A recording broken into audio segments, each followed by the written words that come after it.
Hello and welcome to the SMITE Summer Solstice, a summer filled with SMITE action taking place over the course of Gauntlets, Divisional All-Stars, Roll Stars. We got a whole summer filled to the brim with great SMITE action between the SCC teams, the SPL, but it all starts off this weekend with our SCC Gauntlet. We'll be having one this week and one next week for EU and North America respectively. So let's take a look at the European Gauntlet to see kind of how everything breaks down. If you've never seen a Gauntlet before, it's real simple. We start off at the very bottom with our 5th and 6th seed teams, and they play against each other in a best of 3.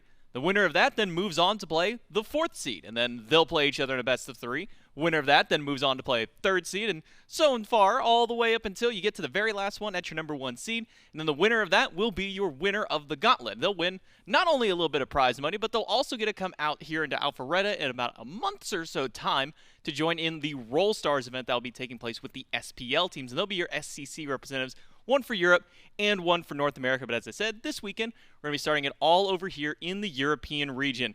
And talking about the European region, it's been a while since we've seen some of the SCC teams, Mifflin, between having the Summer Masters, where we had a couple of those teams come out here and have some fun out there. The SCC itself has been a little bit of time, and quite a few roster changes have happened over the course of the SCC ending out, Masters, and even all the way up until now. So we're going to see a couple of new faces jumped up here into the SCC, namely here with such teams like the Olympus Bolts, the Yomi Tanuki, and then we'll also see players who have shifted their stuffs around over everything. And we can take a look at these rosters as well, just to see what all has changed over the course of time. You can see the Solar Scarabs have some very familiar names with there. E-Chrome, Emilitu, Zeros, French Emperor, Deathwalker, and its substitute Sarpei for that squad. A very stacked roster over there for the Solar Scarabs. The Olympus Bolts and Yomi Tanuki, this is where we see at least some of the new talent and some of the talent that's been right at that cusp of SOC or SCC and is bouncing themselves a little bit back and forth. Namely with the Yomi Tanuki, I mean, these guys have had chances to jump up to the SCC, but have just been teetering right around that cusp. Yeah, so if you've been fans of Yomi Tanuki and the Olympus Bolts, you might not be looking at the same team that you'd become a fan of previously. Yomi Tanuki, Streak Up, Calvin, Picarino, April, Ogabri. Names that we've seen a fair bit. Ogabri in particular has been really impressing me. Picarino has been around the scene for a very long time. Streak Up has been in contention for one of the most dominant ADCs, so long as he's allowed to get one of his favorite picks, and that generally is that Heimdall. And so, Yomi Tanuki, maybe in bottom seed, but still a team you need to keep your eyes on. The Olympus Bolts, though, J-Mac, a bit of an untested element as far as I'm concerned. I don't have too much data on some of these players. Barrow the Beast, one of the newer names here, Dutcher as well. That's not to say that there aren't some familiar names as well. The Other Another, Deduin, have all been around for a while, but maybe some newer talent flanking them. Yeah, and those Olympus Bolts team is one of the ones that did relegate themselves up into the SCC. So it was an SOC talent that was able to get themselves now into the SCC. And now what a great weekend for them to finally test their squad going up here through the Gauntlet stage. As mentioned, they play against the Yomi Tanuki. Winner then moves up to face.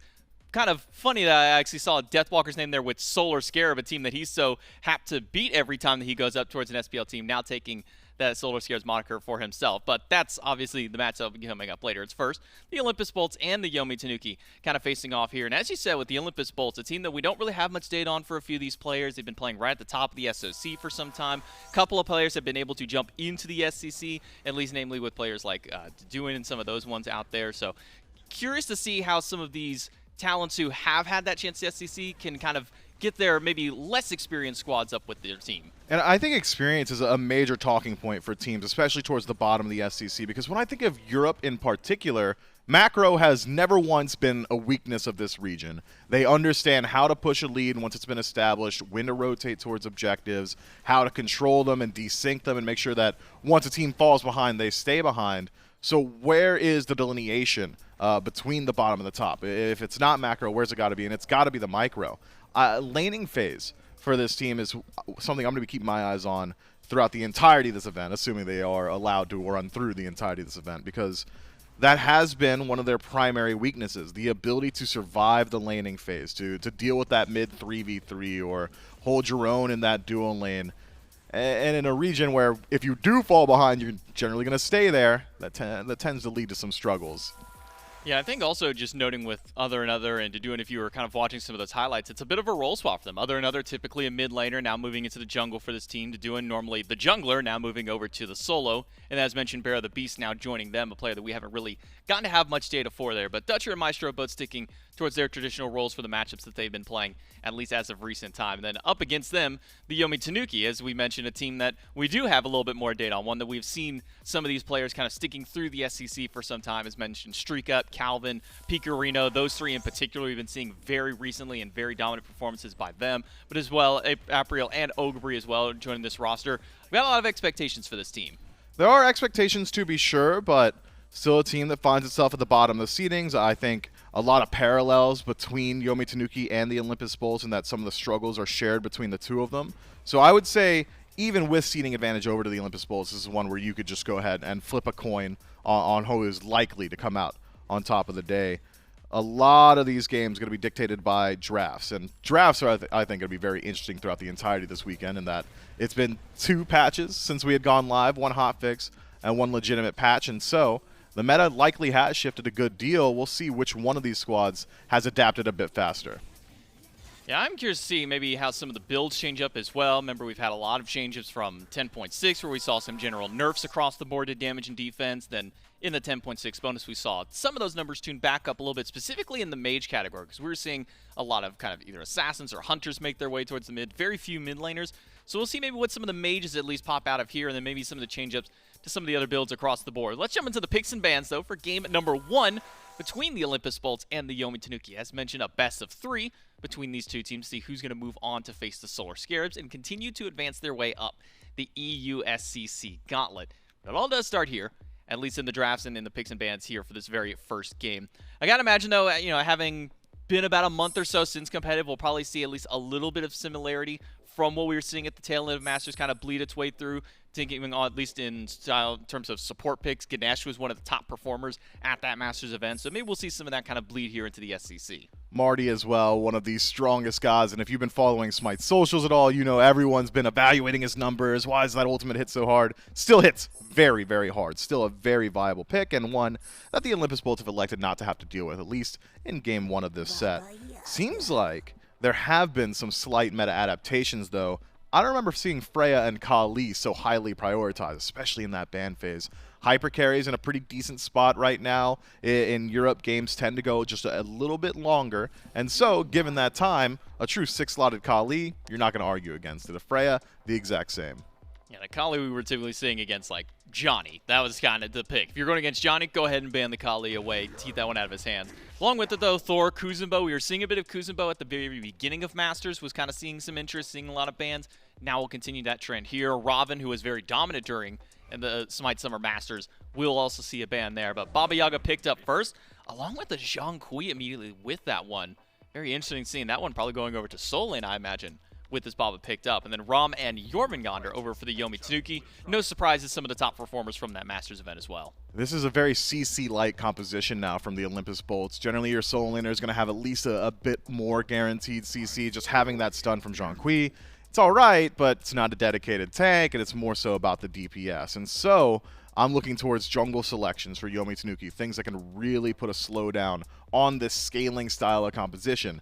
Give Baba Yaga and Zhang Kui 30 minutes, they're going to be very tanky in the late game and also deal immense damage. So someone that could deal with them early, very important. Bakasura has that potential. Generally around 2nd item slot, you really like his odds in those 1v1s or even these ganks. But for the first 5, 6 levels, it's all about farming, and any time given over to Baba Yaga or Zhang Kui to farm is time that they love to have. Second wave of bans rolls through fairly quickly. We'll see the Hebo and the Nemesis banned away. And then a Ra and Khepri on the other side here for the Olympus Bolt. So kind of all over the place as far as the bans are concerned. A little bit here, a little bit there. But leaves open a Tiamat now for the Yomi Tanuki. A little bit easier to get some of her passive in that quadrupedal stance stacked up a little bit with some of the changes that did come through on the bonus patch and the 10.7 as well. Talking about supports, at least. Ones that were very popular during Masters. Terra was one that was banned away so heavily, now picked up here for the Olympus Bolts. It's a very deceptively tanky composition here from the Olympus Bolts. Baba Yaga likely going to pick up that Prophetic Cloak. Zhang Kui's got the defense and passive, and will probably pick a bit up in itemization. Alongside Terra, providing protections and damage mitigation and healing to the entirety of the team, means that the Olympus Bolts, if they are playing as 5, are essentially going to be 5 tanks every single time. very difficult to start working through that composition. So what do you do to slow it down? Separating the team fight, very valuable, and no one really better at doing it than Ymir. Throw up a wall in the middle of a fire giant engagement, all of a sudden you're not getting the full value of all those protections or defense shared.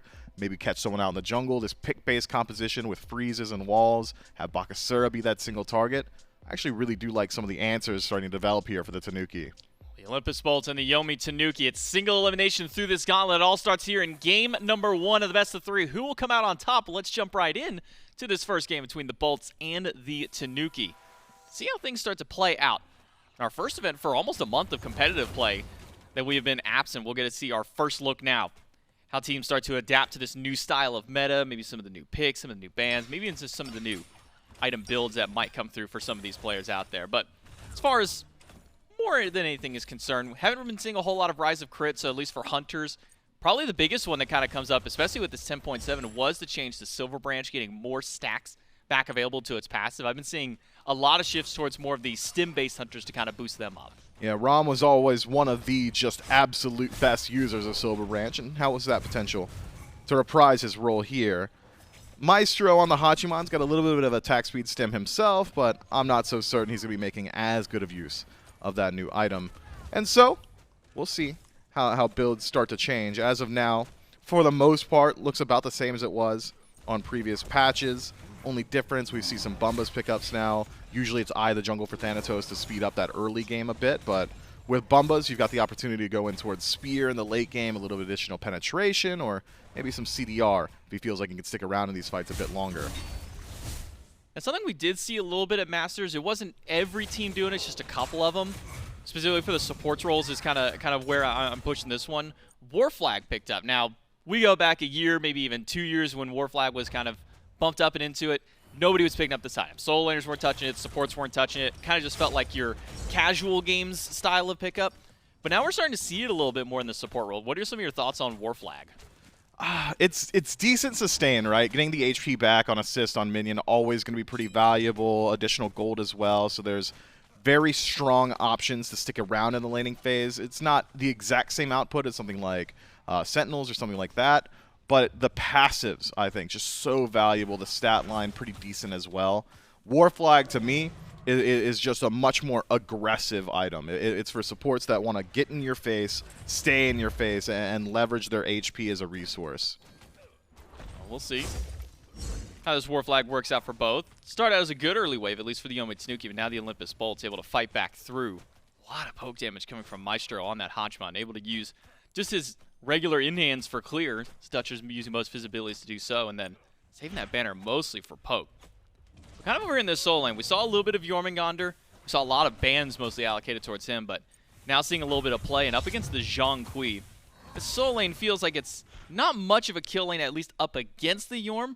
Is it kind of that same thought, at least against the Zhang Kui? You think this is one where we're seeing too many kills over on that right side? The only thing that causes a kill in the soul lane, and this is true of 95% of soul lane matchups, is the jungler. Junglers dictate the soul lane as far as the direct 1v1 is concerned. Otherwise, it's mainly just a battle of who's controlling the neutral farm, who's grabbing the totems, and helping out the rest of their team, because it's so difficult. Especially with some of these sustain-based soul laners like Zhang Kui, or these hyper-survivable soul laners like Jormungandr with the World Serpent, to actually hit pay dirt on these kills. So it's about poking and prodding, taking away resources, and making it as easy as possible for your jungler to make that rotation. Both jungles actually have pretty decent rotations towards the soul lane as well. Other and Other, with that hovering death, can just catch him off guard if Ogre Bree's even around half HP, essentially executed by Death Scythe, if not in execute threshold legitimately. And then Bakasura, with CC Immunity and Ultimate, has a pretty smart answer to just about the only CC that Zhang Kui's got available to him. Wait for the start of that stun animation, drop Regurgitate on his feet, and stick to him. Another trying to sneak in for maybe a first blood, but realizing that doesn't have much chance to get through, as Yomi Tanuki have been sitting right around that tier 1 tower line. Will instead go back to base, spend up a little bit of his gold, and start working at least towards what seems to be a Transcendence form in that first slot, stacking up for a little bit of power. Means it might be a while before we see him get active on the map. Speaking about Thanatos, we saw a lot of Ao Kuang kind of pop his way up through at the tail end of competitive. For phase number 1, didn't see a whole lot of Thanatos, but Seems to be the name of the game. Execute's kind of popping up. Do you think maybe this is a bit of an answer to some of the lack of damage now that all the damage items got a little bit of a hit, some of the defense as well? You think maybe the Execute is the answer to that? To, well, we still don't need to kill him as much. We don't need all that damage. We can just get that Execute off there instead. I think Executes are an intelligent answer to strong relics. In a world where Horrific Emblem feels like it's one of the more powerful relics, or Heavenly Sprint seems to be finding a little bit more value, or namely the big problem child, Sunder, has been absolutely phenomenal. Anything that can restrict some of those selections of relic is going to be very valuable. So with Thanatos, the answer is, well, if I don't want to get executed, I have to pick up Aegis. I have to do that. With things like Alquang, it's, well, if I don't want to get executed, I have to pick up Beads, and it restricts some of those team fight abilities, some of those team fight itemizations that could really shift your power spikes. It can shift up when you want to group up as 5, and so I think a very valuable pickup. But even with that said, Thanatos is feast or famine and always has been. If he falls down in the early game, if he starts to fall behind, well, you're not really worried about a hovering death. Speaking of hovering, there's 3 of the Yomi Tanuki around that blue buff for a moment there. Calvin even rotates over. But just with some sight of another on that end of the map, the Yomi Tanuki will back themselves away, so it'll be a blue buff over for the Olympus bolts to keep things even for themselves, and even the game will stay here at about the 6-minute mark. No real break in gold or XP just yet. Maybe really the only XP saw would be a little bit towards Picorino and mid over anything else, but feels like these two teams are gearing themselves a little bit more towards that late game that we really became so accustomed to. Once we started getting kind of to the depths of Masters, we were going away from the 26 to 30-minute games we were seeing with some of the SCC teams and moving in once we had the SPL, more so of those 35, 40, even 45-minute games. But here, at least in the early stage of SCC, still holding on to an even game. And these are two very evenly matched teams right next to each other in the seeding, and so a good deal of respect shared between the two of them. Which team would you imagine gets active a bit earlier? You gotta think Yomi Tanuki's probably got a slight advantage, at least on objective, the ability to burn objectives thanks to that Bakasura, a little bit higher than what the Olympus Bolts have got. The Olympus Bolts similarly have got a late game scaling composition. If this were to just get to the 40-minute mark and stay goose eggs in the kill column, I would favor the Olympus Bolts by nature of draft alone. And so, if one team should be getting active in the early, I would say Yomi Tanuki's got a little bit more of the onus on them. Barrow nearly caught out there. Either freeze not available for Calvin, or maybe not willing to risk maybe being a little bit out of range for that one. So Barrow was able to get back to the safety of his tier 1 over in mid. And kind of speaking about the solo laners, at least, another. He'll have to go up into the sky. He'll be just fine. Towers are safe enough for him to go through, but there's that early pressure, at least by April, that you mentioned just earlier on. He and Calvin able to team up and force an ultimate out of Thanatos, and now a 3-man rotation towards to do, and I'm not sure if he realizes that Calvin has rotated over. Calvin gets the freeze, lands in plays. Duduan going to try and fight back, but in the 3v1, how much can he do? A long stun from him might just have been enough to save his life. Back to the tier 1 tower, and to safety he'll go. Yeah, if April still holds on to the ultimate there, would have been able to find that kill. So enforcing the other back to base loses his ability to find some kill potential over in that soul lane. Good fight back from Duduan though. 3-man stun, ultimate pouring out that damage. Sends a few members of Yomi Tanuki back to base. And with both teams making their attempts, neither able to strike pay dirt this time around. But it is the Olympus Bolts benefiting slightly in the neutral farm department. Maestro has kept streak up in his tower for the entirety of this game, creating a little bit of pressure on the left-hand side, allowing the Olympus Bolts to collect all the neutral farm there, and then right side neutral farm also going over to the Olympus Bolts as Yomi Tanuki spend a good deal of time trying to gank. All the Bolts do is clear out some camps. Now, at least based off of how the early build path is going for these two solo laners. Very high damage and sustain for Duduan, going for that Bancroft's talent item we really didn't see a whole lot of for quite some time. Now he's making its way back for solo, so very damage-oriented. Ogre going in towards Chronos Pendant, so damage in that regard. So I almost feel like this might even become kind of a solo tank, and I don't mean solo lane, I mean solo as in just a single tank style of play for both these two teams. Could be. Ogre's going to have to pick up some defensive items, though, right? Jormungandr has decent damage, but doesn't exactly scale as well as maybe a Zhong Kui could. I'd be surprised if Zhong Kui doesn't elect to pick up some of those more bruiser items as well. Would have thought this would be a game where both start to pick up that Warlock staff in the early, but instead, A little bit more CDR for Ogabri, a little bit more survivability in lifesteal for Dodoon. But in going towards damage in first slot for both Soul Laners, that would incentivize both junglers to maintain presence on that side of the map. For now, Apriel tries to go for a green buff invade, but Barrow's able to pull that one just far enough back. Maybe put a little bit of discomfort towards Apriel, heading towards that side of the map. So now as we approach 10 minutes, so far we've had a little bit of active fighting, mostly in the jungle, but also that one attempt on the right side for Dodoon, but a triple stun with the card stun combination. He's able to keep Dodoon alive and healthy for the next potential fight. He's going to keep Ogabri at this tier 1. It's not often that we see a Jormungandr being the one that's pushed into tier 1 tower. Usually it's those Yorms that are much more aggressive, the ones that get more in your face. He's been relegated sitting so far back under the tower line, even with the assist that he was able to get earlier on. And so, probably will spend a good deal of time there until some bailouts start to head his way. Needing a bailout is Dutcher.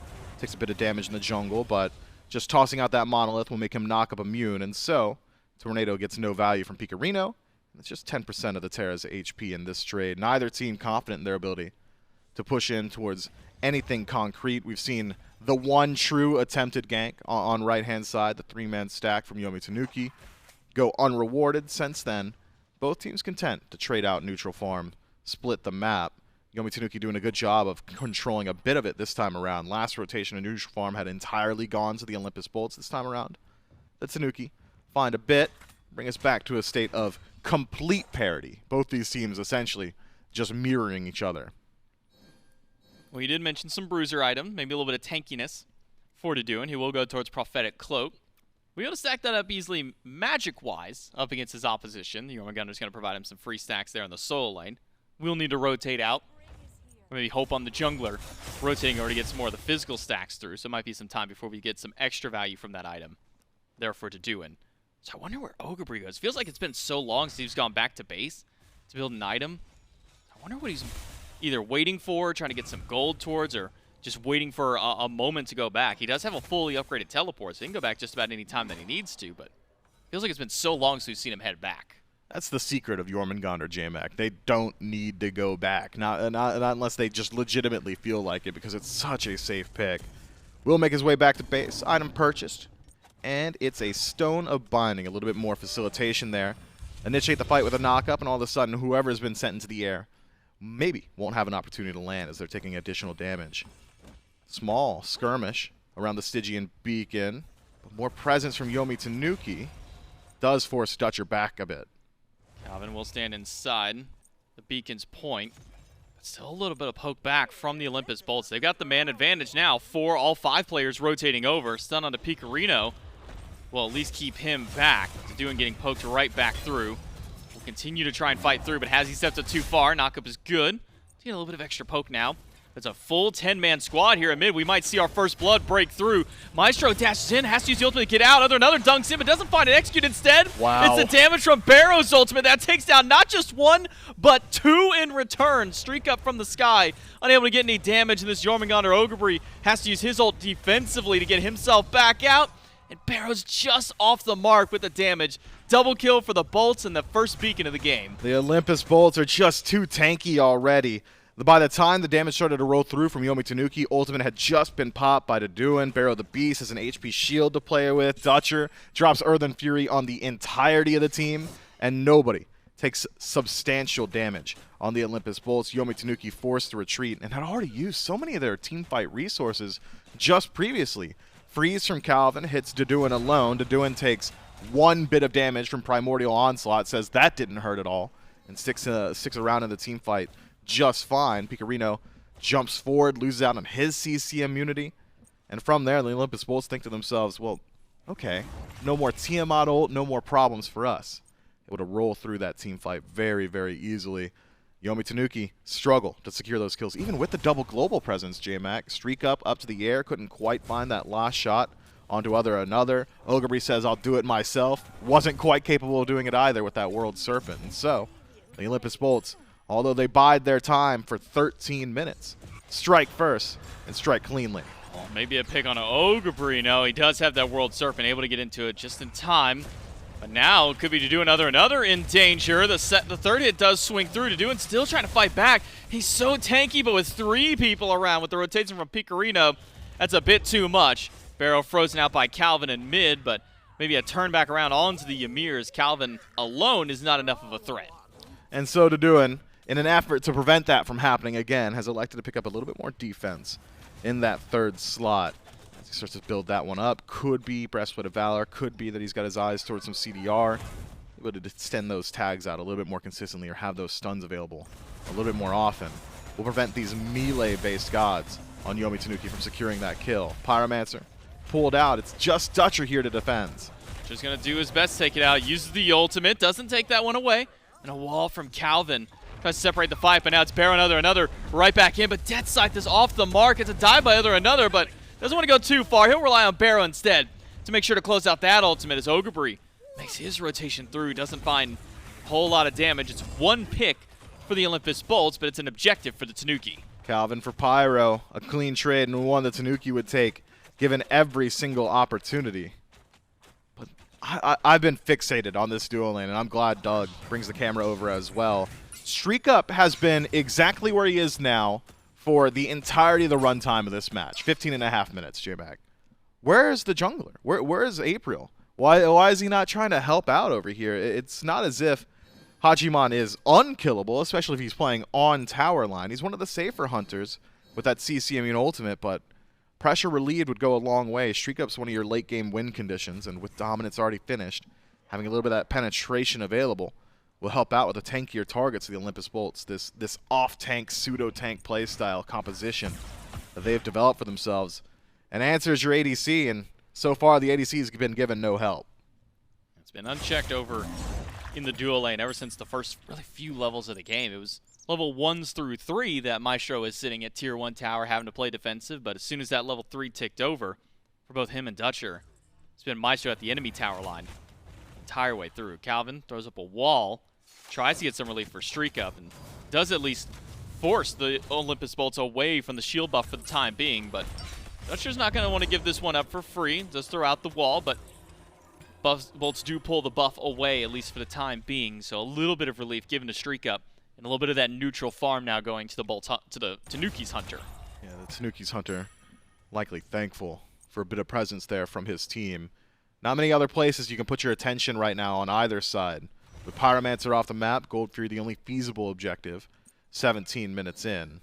The Stygian Beacon will change that as it starts to charge up, but until then, waiting on Pyromancer respawn to split up the map. And so, a pick on the Maestro here could be massive. Catches the ultimate, but Beads able to secure his escape path. Taking the Beads away, taking the ultimate away both, means that junglers will have a very easy time rotating through. But April, as he stepped too far for a jump and blink, have to be expended to get away from not just other, but also Dutcher, who rotates over to buy a little bit of that relief for his Hunter now. After Calvin was able to strip away not just the ultimate, but as you mentioned there, the beads, as soon as he dismounts from the horse. Picorino and April might be trying to take a 2v2 over in mid, but with Barrow on the way, man advantage goes over to the Olympus Bolts. As well as this about 1,500 or so gold lead, maybe just a little bit under. Olympus Bolts with that first beacon able to grab a couple of kills, but that Pyromancer helping out in gold back to the Tanuki. At least with the Oracle Harpies, those do go to the Olympus Bolts, and now Vision at that Gold Fury pit should the Tanuki try and pull that one out early. We'll see. I'm not so certain. Not anyone's pulling that objective, J-Mac. Gold, 1,500 sure, but 1,500 18 minutes in. Pretty small, paltry sums. That's wards here or there, maybe a chalice here or there as well. Upgrade a relic or a tier 1 item, but not enough to shift the hand in your favor. And so, it's about jockeying for position, finding opportunities, taking away those resources. Only resource burnt as of now is that blink from April, and the bead still down from Maestro. The Stygian Beacon close to charging up. That was our first forced team fight last time around. Could be our next POI. All 10 players on the map for number 1, but for number 2, teams are going to be down at least 1 player. As another is going to be on the far right side of the map, split pushing. Yomi Tanuki might just be able to take this second beacon for themselves. They're doing a Dutcher boat, taking a hefty bit of poke from the 2 teams. Yomi Tanuki with all 5 standing around. It'll be a cap on the beacon for them to even them out 1-1. It's 2 players on the Bolts not even going to show up. Not just Other Another, but Maestro. After losing out on his Tier 1 tower, did have to stick around, make sure he can get some of his farm back through, and make sure to hold on to that lead for himself. Now level 18 versus the 17 of Streak Up. Yeah, Maestro going to pick up Kin Size in next slot, it would seem, as well. And so has some tank shred available to him very shortly. Calvin and Ogrebury will have to take notice. Even Picarino to a certain extent once he's in that quadrupedal stance. Getting over additional defense. It doesn't really help out all that much when you're getting HP shredded. Pyromancer pulled once more. The only other feasible POI has finally respawned. And Yomi Tanuki will take it with 0 presence from the Olympus Bolts. Second Pyromancer of the game for them. Last time it was Calvin in trade, this time without cost. Maybe a fight on left could be the answer. Root is good on to Calvin. Doesn't have a wall to help himself out. Slow is going to be immune out, but now execute within threshold, but not even needed. Damage from Maestro is just enough. Silence on top of Streak Up. He'll roll away from the second Death Scythe. That pops its way through. The Bolts, they pick up 1, but now the Yomi Tanuki, they're closing gap once more. Dejuin has to use ultimate just to get away from Ogrebury and the rest of the squad. Nagma's good on to Dutcher, and Ogrebury goes up into the World Serpent. Finds just Maestro to start things out, but recognizing the team might not have enough left in the tank for themselves, the Yomi Tanuki back away. That's an ill-advised fight to take for the Yomi Tanuki. You just grabbed Pyromancer on the right-hand side of the map. You know you've got 3 members of your team on the right-hand side, but regardless, Calvin and Streak Up decide to step up, fight over that neutral farm on left, try to grab themselves the shield buff, and instead leave themselves exposed to a rotation from Other Another that execute once available. Hovering death, essentially, even without execute, the stun was a death sentence for whichever one of the 2 he decided to land on. This time it's Calvin who trades out his life. So what I'd said earlier was Calvin for Pyromancer, and this time it wasn't. Turns out it was. Calvin for Pyromancer once more. Yomi Tanuki, though, they're finding their fight back more so in the objectives. The 2,000 or so lead that the Olympus Bolts got earlier from their couple of kills around Beacon now been evened out entirely. Yomi Tanuki able to fight back, not in the actual fights themselves, but just from getting these neutral objectives from these larger objectives, I should say, with that Pyromancer. We still haven't seen anything on the Gold Fury, though. It's hasn't even been danced around, hasn't been teased once. We've seen a couple of Oracle Harpy little skirmishes, but no team's really gone for this other objective just yet. It hits hard. That's got to be the only reason I can imagine they're hesitant to pull the objective. It's not easy. Neither side has got great confirmation on objective either. One side does have a runic bomb, though, and that's 1,000 true damage. Unmatched by anything in abilities from the Olympus Bolts. And so, could be a rotation over towards it soon. The unfortunate nature of it, though, is if you go towards Gold Fury at 22 minutes, the option of just doing Fire Giant on the opposite side of the map presents itself, whereas had you done it 6, 7 minutes sooner, no one's really going to go for the Fire Giant split play. Tanuki will group up around Gold, or I should say group up around Dutcher to try and get some CC onto him. But Calvin does lose out on his bubble. Dutcher able to just barely snag that one out with a fadeaway wall. The Yomi Tanuki, the grouping that they just had for the Fury, well, now has to be if they can try and find a pick from it, because Deduin has not rotated over just yet. Does have teleport, can join the team whenever he needs to. The Yomi Tanuki, though, will start up the Gold Fury, half HP already. Still have a runic bomb, but no one from the Bolts is going to show up because Calvin has walled off 3 people from the fight, even rooting them out with that entangling wings afterwards. Yomi Tanuki, its objective is the name of the game for them. Yeah, Yomi Tanuki have just been more willing to try, and that's really all it is. They show up to the Pyromancer and say, okay, is anyone going to show up? Oh, well, one guy did, but he's not going to out-confirm us. They trade Calvin and grab it. Second rotation of Pyromancer. All right, is anyone going to show up? Answer's no. Grab it. This time it's Gold Fury, and a good rotation from Calvin, as you said, prevents 3 members of the Olympus Bolts from stepping forward. But I'm remembering team fights that are all favoring the Olympus Bolts. That tanky composition that's late-game slanted, we're there now. 24 minutes in, your 5-on-5 stack should be favorable for the Bolts, so long as they could find even one priority target. And Picarino generally will present himself as a decent target to hit in the majority of these engagements.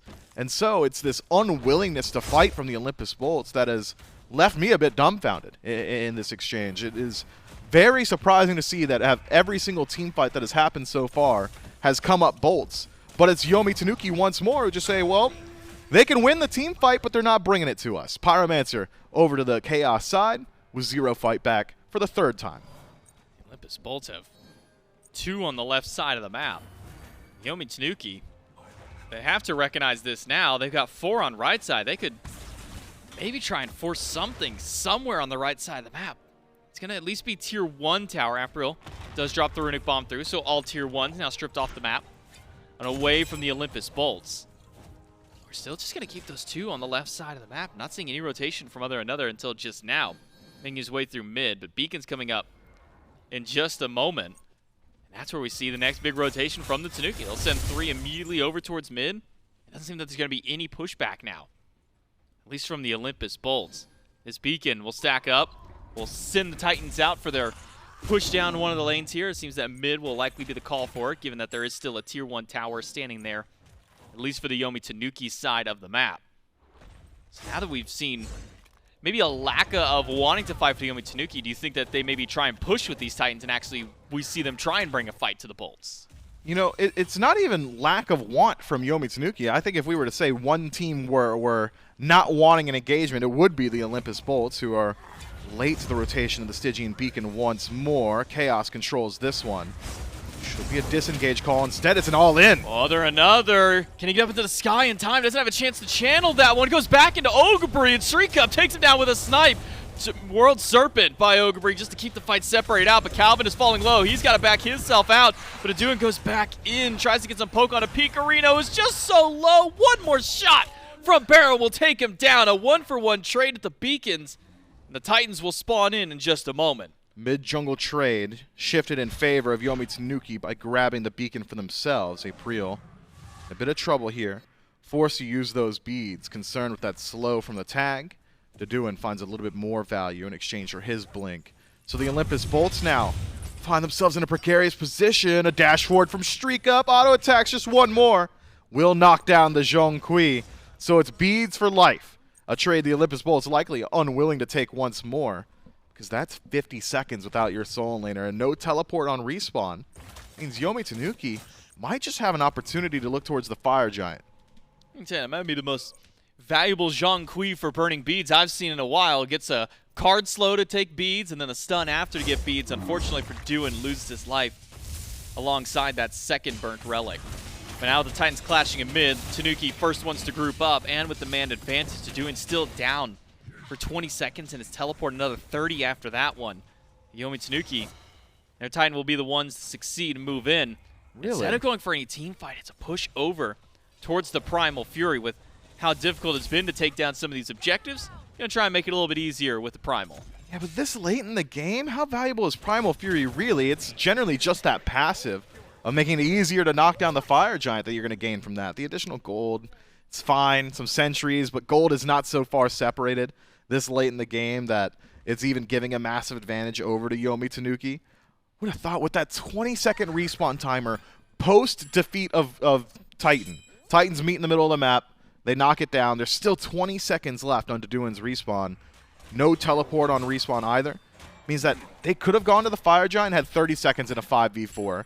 And fights in the jungle are amazing for Yomi Tanuki. That's where they want to take every single engagement. That's where Ymir's Wall finds the entirety of its value. That's where they're going to be able to separate this 5-stack style of team fight that the Olympus bolts are trying their best to leverage. And instead, it's consolation prize. Okay, we'll grab the Primal Fury. That'll get us a little bit of gold. We can buy some Sentry Wards, put it on the Fire Giant, start winning that Vision battle. But it seems like the battle had already been won. Instead now, Yomi Tanuki will pull the Fire Giant once more. A play that has served them well all game. Just pull the objective and see if the Olympus bolts show up. Pulled them 6 times in a row. Dutcher's tried to show up. Unfortunately, he's way too late to that one. Calvin Ogabri, perfect CC from them. Keeps the Terra at bay, and the Yomi Tanuki will take another uncontested Pyromancer. This team has been winning without needing to fight the enemy team because the Olympus bolts are just not wanting to step up to these objectives. Or, in the case of this one, they're just too late to it. Yomi Tanuki, they say, why just a fire? Why not Primal and then a fire? Because the Olympus bolts just don't want to fight them now. It's so strange. The first team fight of the game, handily to the Olympus bolts. And since then, the Olympus bolts, with the knowledge of, okay, our team fight's pretty good, have said, well, we're up in the kill column. There's no way that they're going to go for the Pyromancer. No way Yomi Tanuki at 1 and 3 is going to try and grab the 3rd Pyromancer of the game. Yes. What about the 4th one? Yes. Fire Giant? Yes. Gold Fury? Yes. Every single objective that could have been taken is started by Yomi Tanuki and has been met with minimal resistance. The Olympus Bolts give up so much on map that now Golden Experience starting to stack up a little bit. Experience much less so. It's just about everybody's ticked over to level 20, but Gold, now we're talking about upgrading our relics entirely or getting to the true 6-slot item or upgrading your starters. And so the Olympus Bolts, who had a team fight advantage, I would argue up until 3 minutes ago, maybe for the first time this game, lacking a little bit in their ability to take that PvP. Bolts on the defense at tier 2. Wall by Calvin. Gets an ultimate from Maestro. Another goes to the sky, but who does he even try and dunk down on? No one. Calvin's the only one with missing HP, and he's got a bubble immediately after. Yomi Tanuki able to steal away a tier 2 tower. A couple of ultimates, one from jungle, one from the hunter. They can march their way over towards mid. Lather, rinse, repeat. Just walk down the tower. If the Olympus Bolts aren't going to step up to fight, you can just take whatever you want. And you still have 2 runic bombs in pocket to take whatever you want a bit more easily.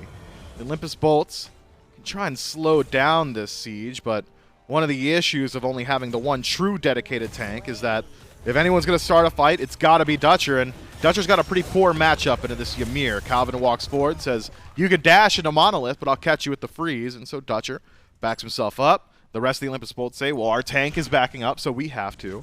And Yomi Tanuki say, well, they're backing up, let's grab the tier 2. It happened in left, it happened in mid.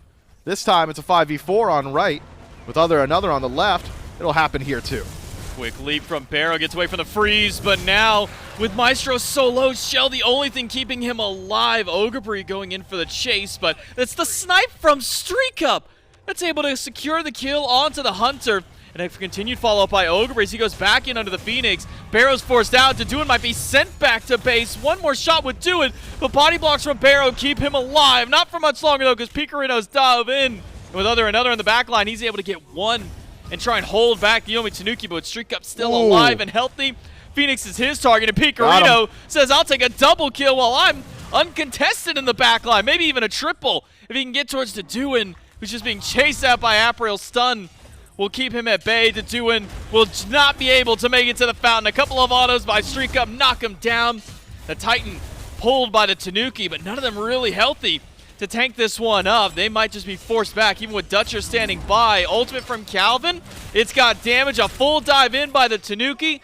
In one fell swoop, a team fight under the Phoenix ends the game for the Tanuki. The operative word of game number 1 is confidence, and Yomi Tanuki just played with much more of it than their opposition. The confidence to move in towards an objective, to play around those towers, to actually take these team fights all belong to them, and even in just asking the question, are you willing to defend a Pyro? Are you willing to defend a Gold Fury? The answer being no every single time led them to a very concrete lead. The Olympus Bolts just had no answer to any of these objectives. Didn't step up for any of them except for fire. They had the answers. They did, but unfortunately they didn't use any of them. We saw, I believe, one player step up to an objective at any point, and that was Dutcher when Fire Giant was already at like 15% HP by that point. And a single Terra when he's being zoned so far out. Probably not going to be able to make their way through for that one. So, unfortunately for the Olympus Bolts, not able to take their early game advantage here in game number 1. Instead, it's the Yomi Tanuki who come out on top. We'll break down game number 1 right after this break.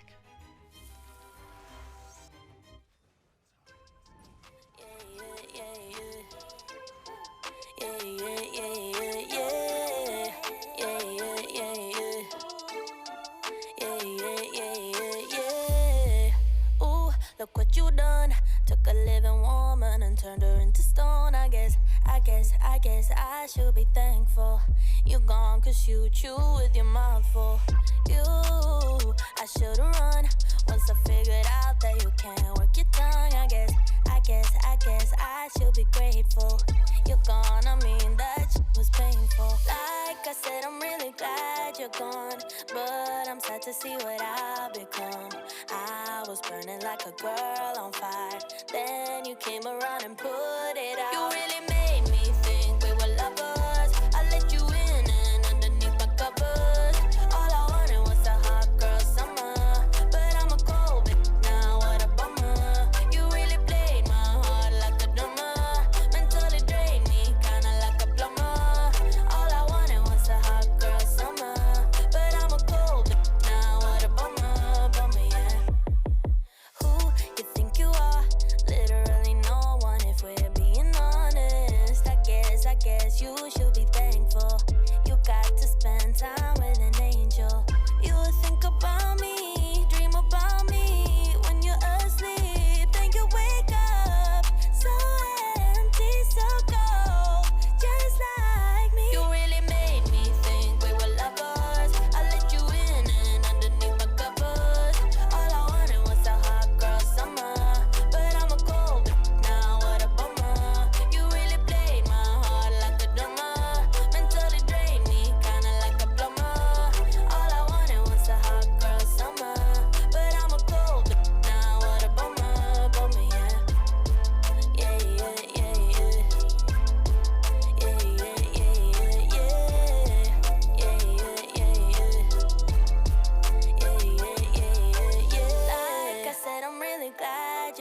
on, but I'm sad to see what I've become. I was burning like a girl on fire. Then you came around and put it out. You really made me think we were lovers. I let you in and underneath my covers. All I wanted was a hot girl summer, but I'm a cold bitch now, what a bummer. You really played my heart like a drummer, mentally drained me kinda like a plumber. All I wanted was a hot girl summer, but I'm a cold bitch now, what a bummer, bummer, yeah. Ooh, yeah.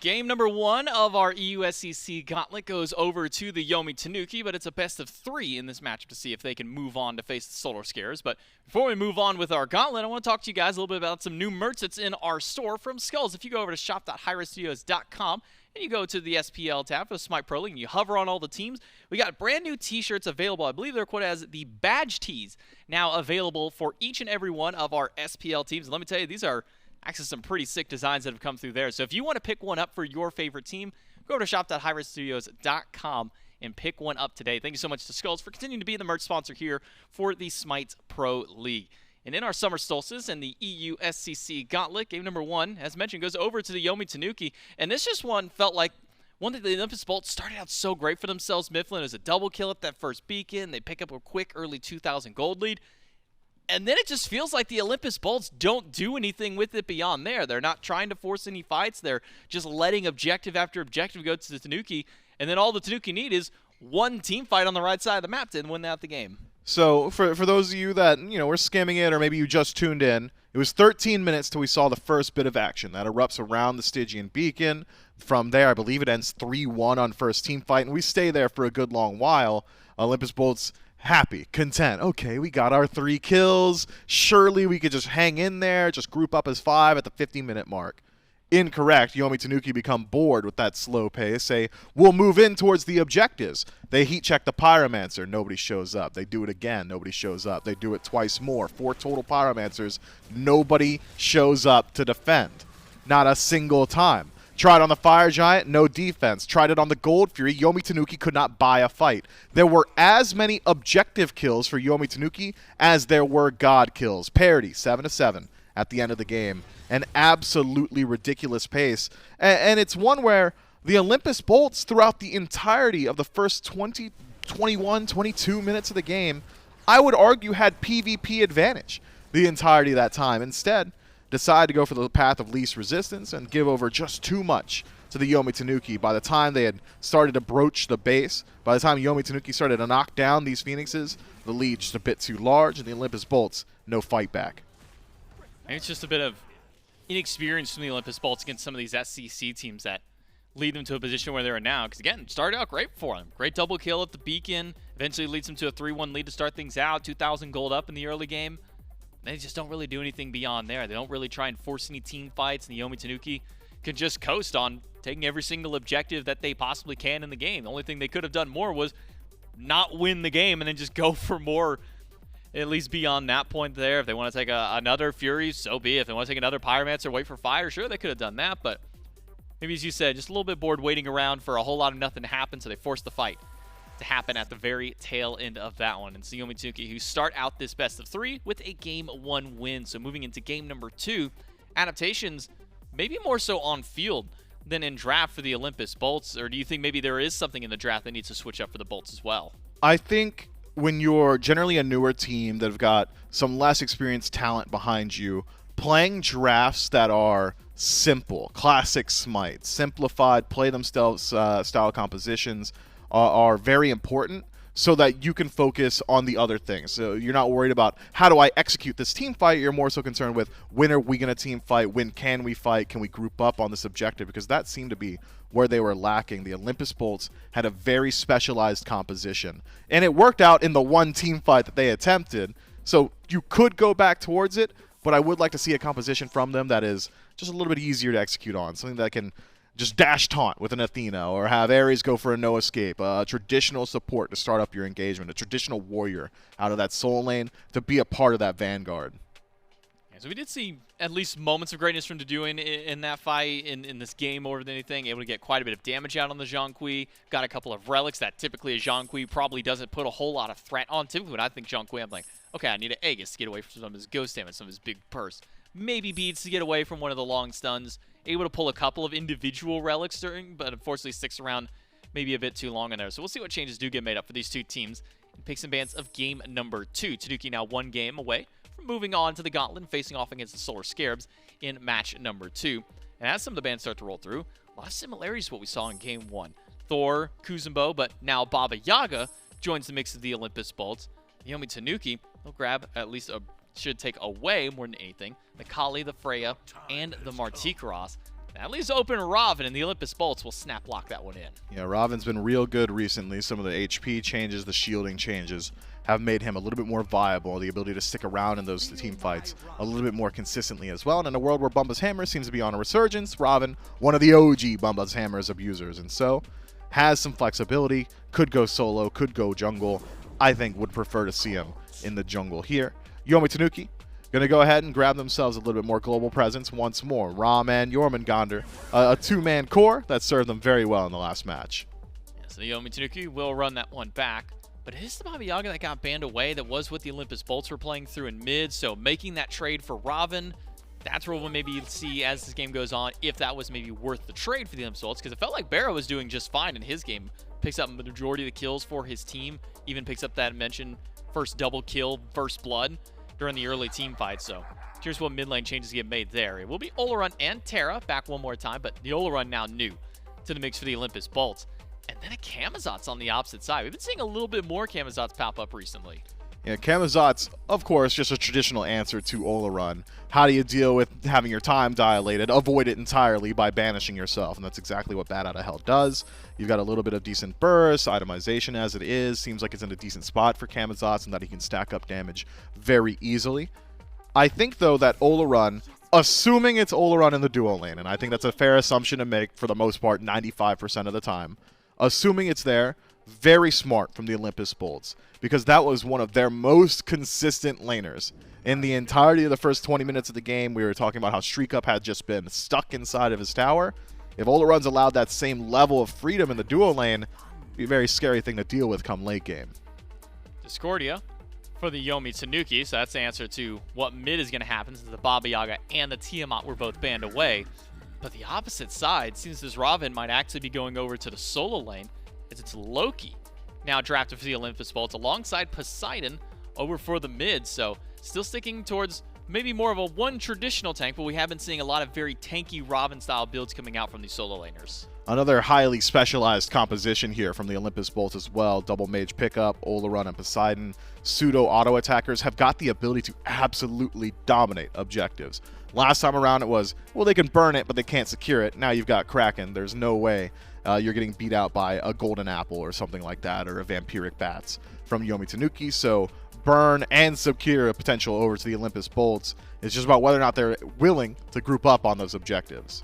I'll see if the Olympus Bolts can bring the fight this time through. Or the Yomi Tanuki going to roll through this one with a 2-0 to move on in the Gauntlet. Let's jump right in to game number 2 between the Bolts and the Tanuki. See what adaptations get made on field. More so for the Olympus Bolts. Again, great early pressure in game number 1. Falls a bit by the wayside once we start hitting that mid-game. Once that first, I should say second beacon really spawns up through is when the tide shifted now for the Yomi Tanuki. Well, the 3 can't pull. Both the Olympus Bolts and the Tanuki able to clear those ones out fairly easy. It will be the Olorun going over for Maestro in the duo lane. As far as the fan picks go, maybe surprising after game number 1 with how well it went for the Tanuki. nearly 80% in favor for the Olympus Bolts as far as Twitch chat's concerned.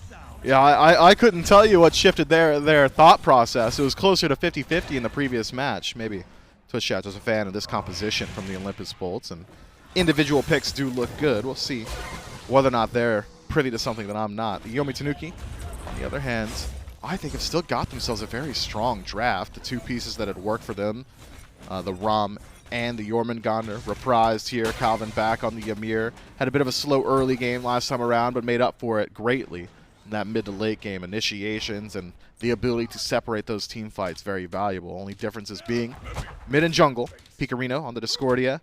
A little bit of AoE damage. Golden Apple doesn't exactly have the best cripple targets here. The only one on Olympus Bolts that's really going to suffer from that is Dutcher himself. And that dash, not exactly the most valuable thing to cripple out. Otherwise, we've also got that Camazotz as a dedicated tool to deal with Oleron. I wonder if April will make those early rotations towards the duo lane, or if that's more so a late game team fight idea. Are we going to just wait until then and spend the early farming up, or is it let's punish Maestro now? Get an idea of it, as they've already rotated over towards the duo. April jumps away, Wall cuts off one path, Root will lock in another one, and a blink by another with an auto after. Secures first blood for the Olympus Bolts, a much faster pace start to this game as the Bolts clean up their first kill. Olympus Bolts find themselves in an advantageous position. April just far too far forward there and retreats into the jungle away from his duo lane. Wasn't allowed to receive any assistance from Calvin or Streak Up as he drags the attention of the Olympus Bolts away from them. And so, maybe a dissuasion factor now. Will Yomi Tanuki allow that to stop them from making those rotations over towards the duo lane, or will April be able to bounce back and try again? Because I think you kind of have to. You cannot allow Maestro to just free farm throughout the entirety of the early. No, because Maestro, last time through, he looked over his little 18 versus 17, at least in that Hunter matchup before we started hitting those 20s. So advantage was towards Maestro when he was playing on the Hachi. Now still seems to be going that way for this Oleron. Dutcher rotating through. Stun on a Streak Up. Root does catch him out after. Dash isn't enough damage. Slows from the in-hand. Not quite enough, but Maestro over the wall. Toss out the orbs. And it's just enough for a second kill for the Bolts. The Olympus Bolts riding the ship a bit here from game one. Decided to really expedite their pace. Surprisingly so, considering they've got a just as strong, if not stronger, late game scaling composition. Perhaps catching Yomi Tanuki a bit off guard here. Streak Up takes way too much damage just from Dutcher, who's allowed to stick to him. Worth noting that Terra, with her passive, essentially has got Frostbound hard baked into the kit. So long as one of those structures is out, be it the second or third ability, her auto attacks apply a constant slow, something Streak Up is reminded of greatly there. The Olympus Bolts strike for the second time. A much faster pace here. Expediting 10 minutes on First Blood entirely. And now, Maestro has access to the Sanctified Fields. All of a sudden, that kill potential onto the Oleron starting to slip away. Especially just because level 5s haven't been fully attained now for the duo lane. Well, I guess with Maestro solo on mana, not willing to really jump up there and throw that ultimate out just yet. Beads are available for Streak Up. Sprint for Calvin as well. Can help speed that Rama out of danger. Or, if Streak Up's got the mana, just jump up into the sky and you can avoid that ultimate almost entirely from Maestro. So now what would the Olympus Bolts answer be with this early pressure they've gotten? 1,500 or so gold in their pocket, closer towards that 1,700 mark at this point through. They've got a big advantage over into the duo lane. Gotten a kill on the enemy jungler at this point through, so Other got to be feeling good, can start stacking up his Transcendence. Another being poked out by April. I wonder where the Olympus Bolts keep up this pressure, if it's stick to duo lane or maybe you go somewhere else on the map. I think playing through your duo always going to be a great option, especially considering some of the changes to Oleron recently, getting that crit a bit more easily, if still dealing a little bit less damage. I believe loses out on him about 0.10% crit damage. And half HP, slow from April, keeps him at bay. A fight over the mid Harpies for the Olympus Bolts show up to the party for this one. They'll be able to grab those ones, forcing the Yomi Tanuki back, and Maestro keeping up the pressure in left side. Gets poked not only on the Bastion, but also making sure to keep Streak Up low in HP. Still forced under that tier 1 tower. Rewind the clock to the same spot that we were, at least in game number 1, positioning-wise over in the duo lane. This time around, though, if Maestro wants to stay there, it'd be much more difficult on the Ola run, easier to make those rotations and actually punish him for that aggressive positioning. Seems to be the idea here. Calvin caught in the fields. Can't move at all. Kraken will keep Calvin in the sky forever. Before he can even touch the ground, it's a kill for the Olympus Bolts. Maestro now with his second one of the game, part of all 3 of the kills that have taken part, all on his side of the map. And 3 assists for Dutcher as well. The Olympus Bolts have surely expedited this game. They have. They sped things up severely. It's starting to approach that 2,000 gold mark as well. Now's the time to start leveraging it. That early game is when the gold really matters. 2,000 gold 6 minutes in is significant, but if you stagnate here, start spinning your wheels, resting on your laurels, and allow that clock to go 5-6 minutes onward, 11 minutes, 2,000 gold, I mean, it's still something, but not a whole lot. 15 minutes, 2,000, just about nothing. And so, grouping up on Gold Fury or Pyromancer when it spawns in a few moments can be very important. Even the ability to start moving in towards objectives like red buff or green buff, start invading, look towards the speed, would be very valuable for the Olympus Bolts. Play with the hot hand while you've got it. The only unfortunate part of it is that the majority of that lead is on your Ola run, and getting him out of lane, not exactly the easiest thing to do. Beads away from Streak Up. Easy pull of those by Dutcher, as he has been so active on this left side. So active in the enemy team's face. I want to bring up some builds, at least some things that I'm noticing here. Please. We saw with some of the change-ups to mage items, Book of Thought tends to fall out of favor, but seeing that picked up by Barrow here in this game. But I think the opposite side is the one that maybe intrigues me a little bit more. Tablet of Destinies by Picarino. We've been seeing quite a few nerfs to this item over the course of its lifetime. So it kind of sparks my interest to see that it's been picked up here by the Discordian game too. Yeah, I'm trying to remember a world where it was meta, and I'll be given a moment here to think about it. It's Barrow forced back into the tower, bat out of hell to avoid the Kraken, and April. Credit for the kill. Picarino on the retreat will make it out, and a turnaround kill another potentially instead on April. Oh no, another. He needs one more hit. It's going to be Ogre to try and chase it down. Blink by another, but it's right into the World Serpent. A 2-for-1 trade. Yomi Tanuki able to get themselves on the board, only losing out on April for that one. Picarino low, but able to survive through that onslaught. Now Calvin steps up, and it may have been too far forward. Maestro doesn't have ultimate. His damage is just off the mark. Stun is there by Dutcher, but now it's Streak Up moving forward. That's up for a bailout, but Streak Up doesn't have much himself. Losing out on relics, does have ultimate, but just enough to bail out Calvin. I love the attempt there from Other Another. The blink forward just needed the singular auto attack to secure that kill. Unfortunately for him, Leap was available. Have the Olympus Bolts done too much? Calvin's too low to reinitiate, but April certainly had the ability. Sanctified Fields not available to Maestro. Sure, still had beads, but Kemazot's not exactly reliant on CC to secure his kills. Maybe could have decided to try and chase out there. Instead, happy to just grab that purple buff and disengage. A nice fight there from Yomi Tanuki to find something, though, amidst a sea of lost fights that the Olympus Bolts had been able to take for themselves. Does find them now in an interesting position in that Picarino has got a lead. But back to the initial question and back to talking about Picarino's build. Tablet of Destinies is an interesting item. Every time you hit someone, you start to stack up, giving you over additional true damage on abilities cast. But it takes so long to stack and isn't really in the math build either. It's not exactly the most effective. Olympus Bolts, first Gold Fury of the game. Take a play from Yomi Tanuki's book. Just pull the objective and see if anyone's willing to show up. And Tanuki decided to take a play from the Bolts book and don't show up. All right, that's the Bolts' first objective of the set so far. It is. Because all 7 last game went to the Yomi Tanuki. The Bolts pick up a Gold Fury much earlier in the game. Last time it was 22 some odd minutes before we saw even an attempted pull of the Fury in game number 1. Now here in game 2, picked up just shy of about the 10.5-minute mark. Olympus Bolts answering back and still keeping up their fight.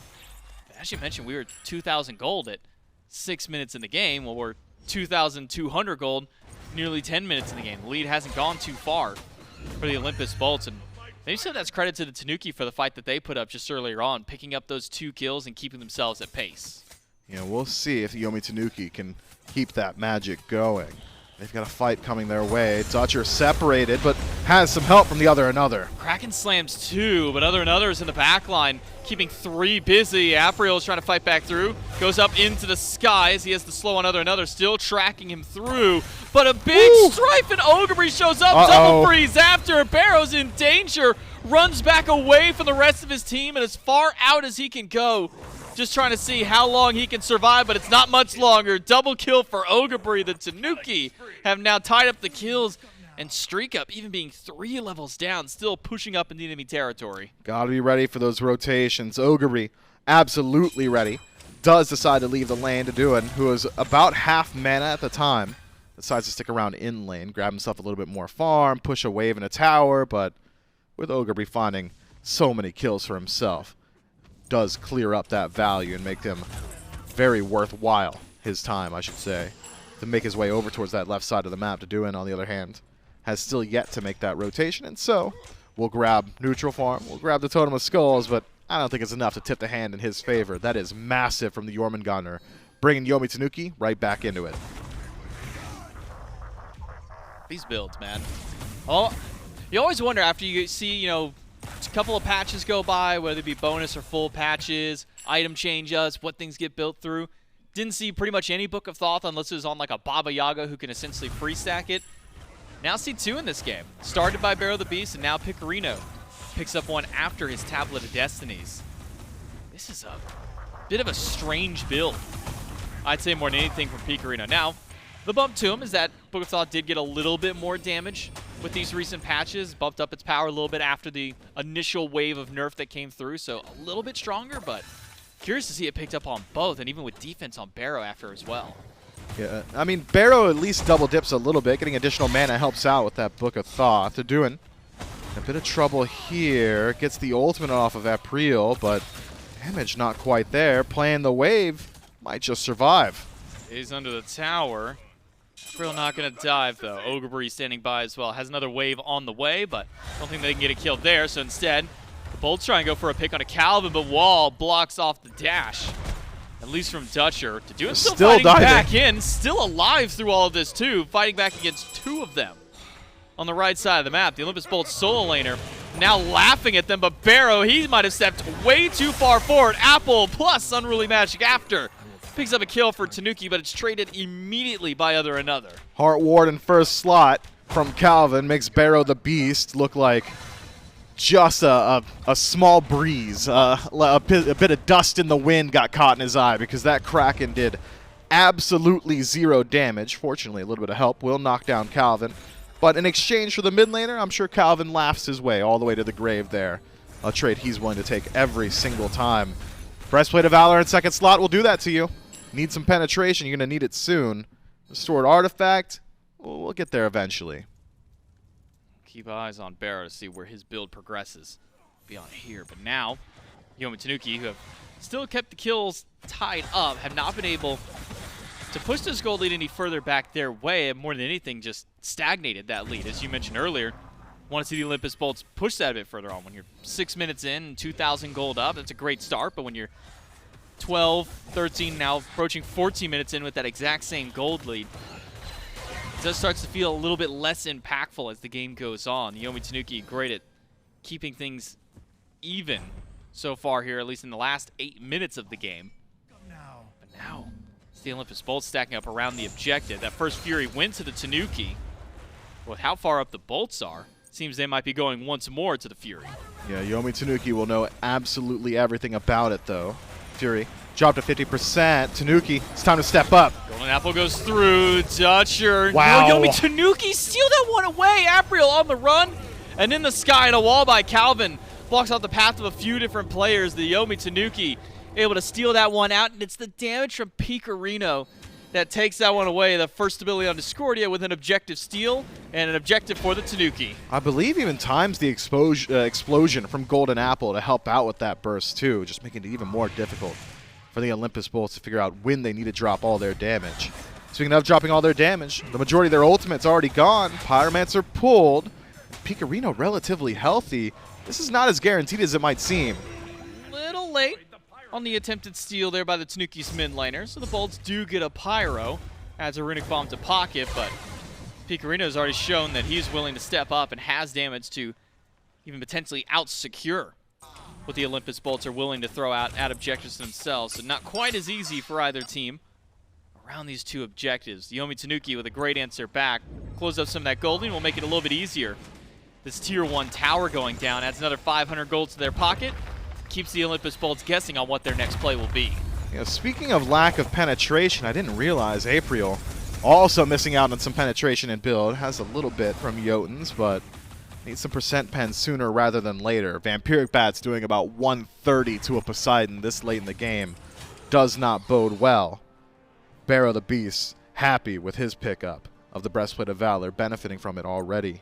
Double dipping even into Shrika. But as we start to finish off our next tier of items, that's where the threat will start to establish itself. And it's not as if Apriel is the one dedicated to dealing with this Poseidon. His work is cut out for him already. Trying to chase out the Olaron, perhaps could hold off a bit. Calvin not able to sneak out this time through. Ultimate from Maestro drop to make sure that Ymir goes down. Now Picarino fighting for his life under tier 1. Apriel standing by. Might need to give him a bit of a bailout. This tier 1 tower at least should be threatened away. Olympus Bolts able to grab that one and a kill for themselves. Beacon still a little ways out from spawning back in. So the Olympus Bolts will take their 1 pick and a tier 1 tower to try and reestablish control.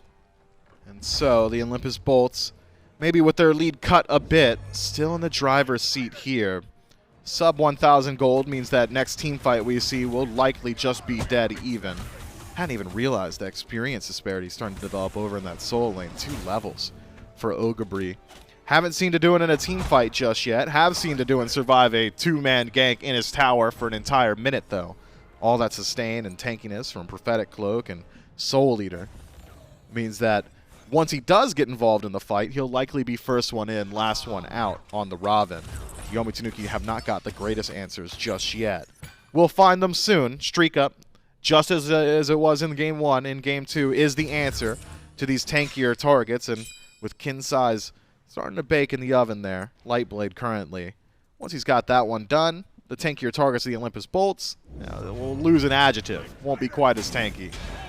It was already hard to kill Calvin just with that Heart War. Now add that Glorious Pridwin in as well. It's going to be so difficult to take him down. The massive HP shield that'll come once that ultimate is done for Calvin. All you got to do is drop down, charge, instantly cancel. It's going to be so difficult to grab this Ymir.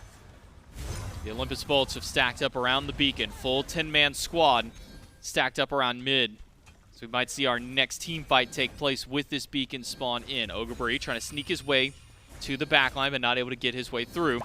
The Yomi Tanuki are slow to get onto this beacon to try and stop this cap from going through. The Olympus Bolts, they're just going to walk away with this one. The Tanuki not willing to step that far forward. Yeah, really hard to contest that small little area when Sanctified Fields is still available. You just really don't want to walk headfirst into it. You'd love to burn that resource sooner rather than later. But in not stepping up at all, he holds on to Sanctified Fields and now starts to threaten the Gold Fury. Ogabri still moving around, but now with vision for the Olympus Bolts around the Fury, they'll know if the Yomi Tanuki do decide to try and step up for that one. Yomi Tanuki instead will maybe march over to the right side, see if they can grab a Pyromancer, see if they can grab anything, but Ogabri not able to grab anybody with that knockup. Instead, they'll be sitting around waiting for the next move to be made, waiting for the next objective to be pulled. Apriel will start up the Pyromancer, but it's going to need more than just him to do so. Doing steps up. And he'll know that this is happening, but not much he can do about it. Yomi Tanuki, they answer back to at least the beacon on the left side by grabbing Pyromancer on the right. I like that from Yomi Tanuki. It is so difficult to take space away from Olaron. Walking into an Olaron is one of the most difficult gods to siege in the game, be it on structure or on neutral objective.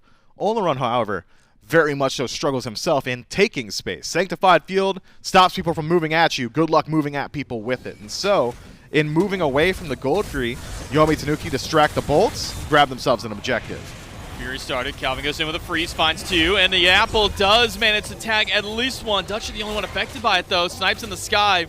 Not quite enough damage to find any kills there, but Streakup now crashes back in. Wow. And Ogabri and Calvin will rush forward. 3 potentially could have been caught there by the knockup, but a good route by At least the support will keep Ogre at bay. The Yomi Tanuki have forced back the bolts and a couple of low HP bars. That is astounding. I cannot believe Calvin gets into freeze range on Maestro before Sanctified Fields is used. Forced to use that beads defensively, then drop Sanctified Fields in fear and retreat away from it. Doesn't even get to play inside of his own ultimate. Yomi Tanuki, they got all the advantage.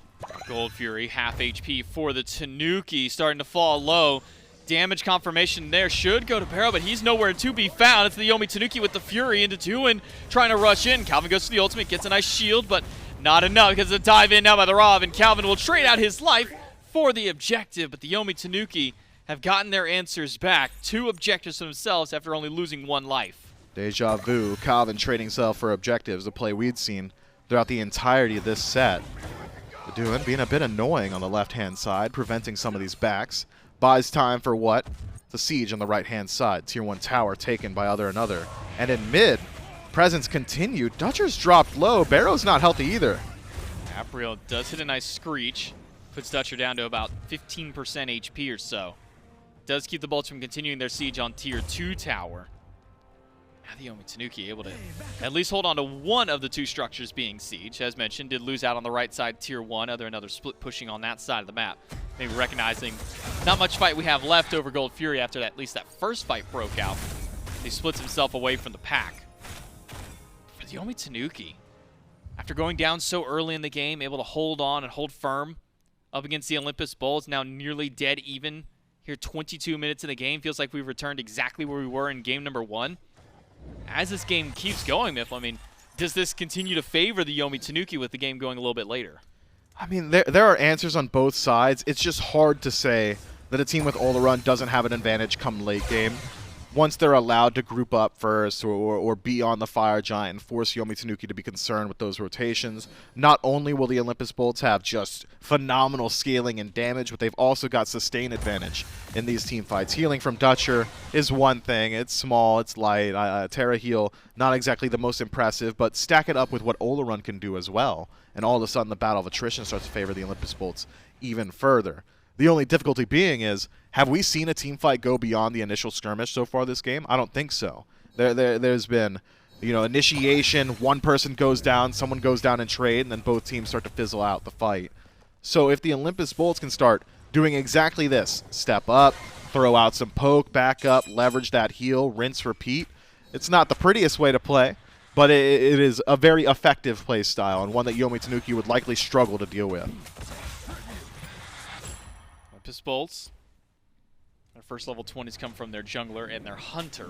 Maestro did hit that level 20 earlier, so now has his starter upgraded. Another just needs maybe a little bit of extra gold and a chance to go back to base to get his Bumbas stacked up for himself.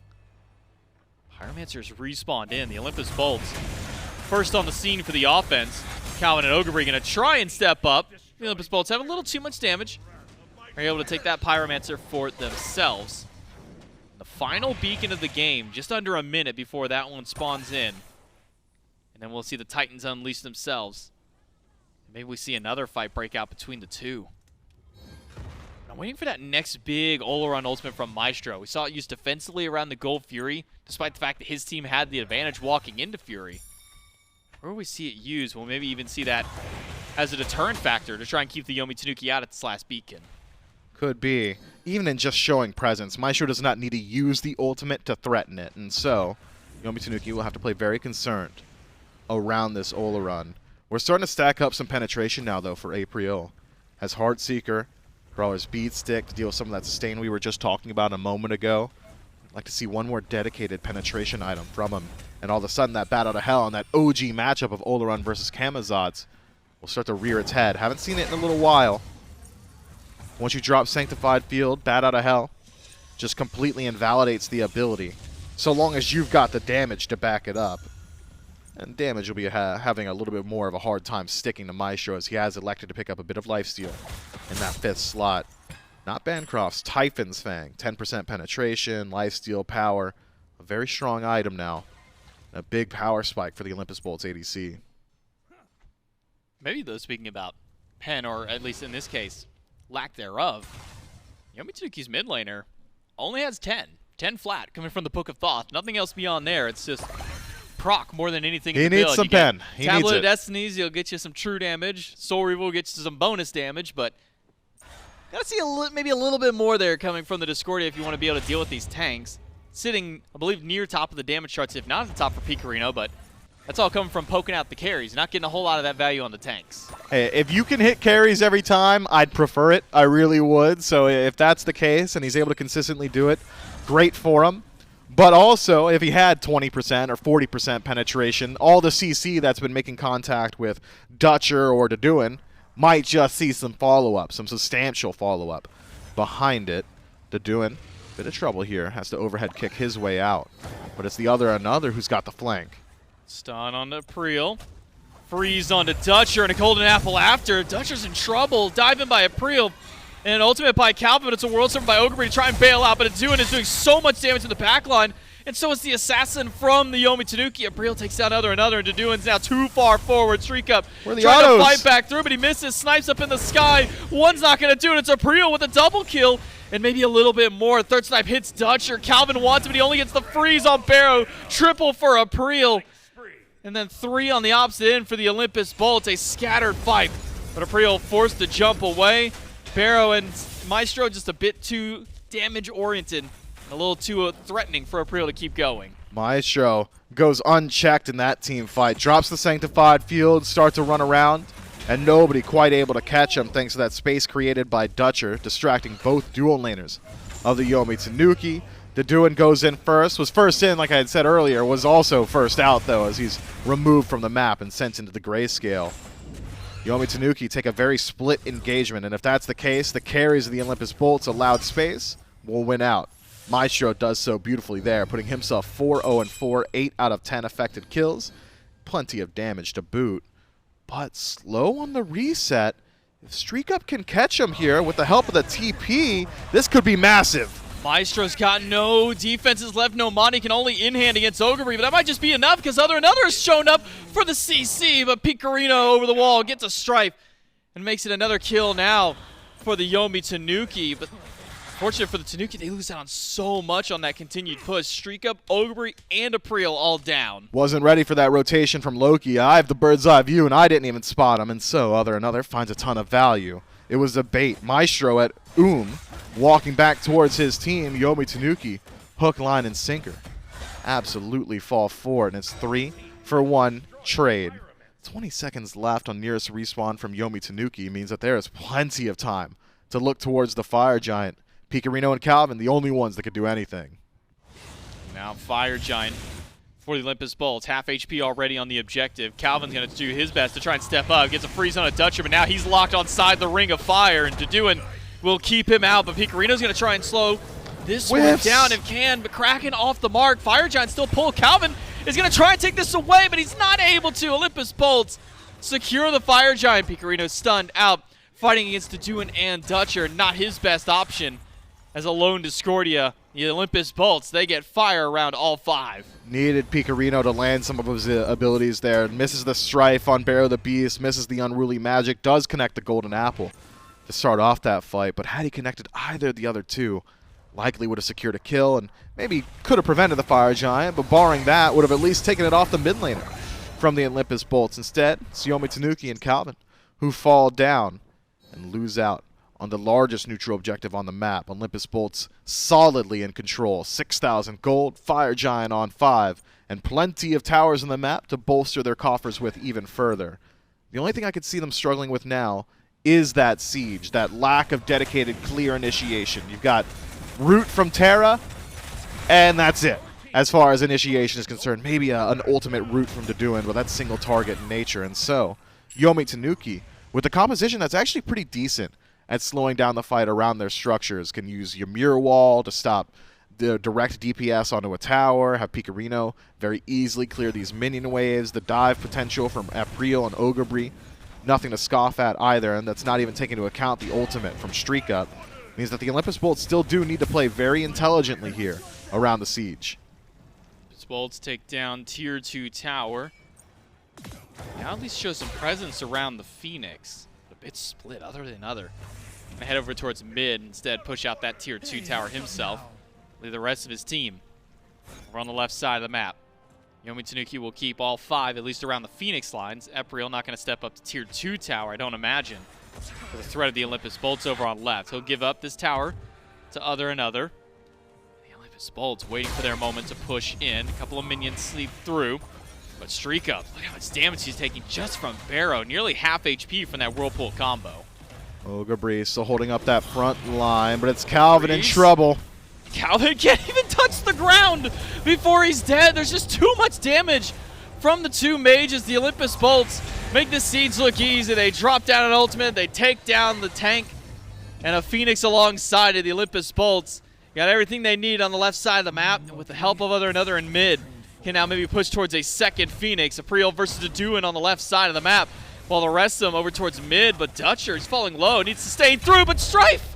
Not enough damage with the follow-up after a quick shell by Dutcher. Make sure that he bails himself out. Streak Up had an ultimate there, and he landed all 3 shots. Would have been able to take out Barrow or another. Just 2 would have been enough for Dutcher, but was forced back to base just a moment before, and so out of range, we'll have to let those kills slip away. Yomi Tanuki do a decent job of maintaining their base. Do lose out on the most valuable Phoenix, but could have been much worse considering Calvin had fallen down with 0 in trade from the Olympus Bolts, and so just maintaining that mid-Phoenix, Yomi Tanuki keep their base alive. Olympus Bolts, it's a little bit of time left. This Fire Giant power play might be able to snag themselves, a Pyromancer on the way out. Yomi Tanuki, though, I feel like they're still in it. They still have the potential to start taking some of these fights. Penetration now for Apriel means that he's got a little bit more damage on these tankier targets. Streak Up, moving in towards even more penetration himself, means that all the tanks on the side of the Olympus Bolts would struggle. But it has not been a tank issue in these team fights. It's been a Maestro issue. It's been an Olaron issue. He's gone unchecked at 7-1-4, only the 1 death to his name. That 1's going to need to turn into a 2, and that 2 into a 3. Perhaps even a 4 if the Yomi Tanuki want to win out on this one. Yomi Tanuki pushing up the left side of the map. Other and other, though. Try and go for a sneaky play. Will buy some time and delay Picarino from being able to go back. Other and other shows up. Finds a little bit of damage onto Calvin. Now has to ultimate away, but he's keeping 2 busy over here while the rest of his team is pushing up the right side of the map. Picarino's able to make it back, make it 4 for 4, but Maestro drops an ultimate and a World Serpent in response. Ogre is keeping this Phoenix alive as best he can, but it's not enough. Maestro able to do the last shot, but Apriel takes down one on the left-hand side of the map, but now Apriel's forced himself back. Already 3 still alive from the Olympus Bolts on the right side, pushing forward. Maru from Deduin might just be enough to keep his team alive. He separates himself from the squad. Overhead kick gets him out of the damage. Great play from Other and Other there. Distracts 2 members. Right side bird goes down. Eventually, Picarino able to make his way back to base, but Calvin left alone, dies alone in the 1v1 up against Loki. Has Loki done too much, though? Other and Other a bit too far forward. Slow connects. Trembles there, and Ogre credit for the kill.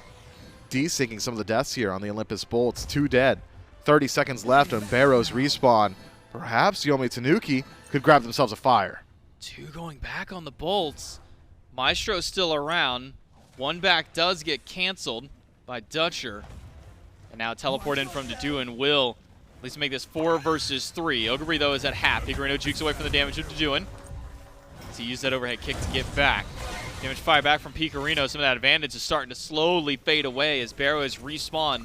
He can now charge his way back up, but maybe worst case, at least here for the Yomi Tanuki, is now that the minions are starting to pour into base, they've got nothing left at fire.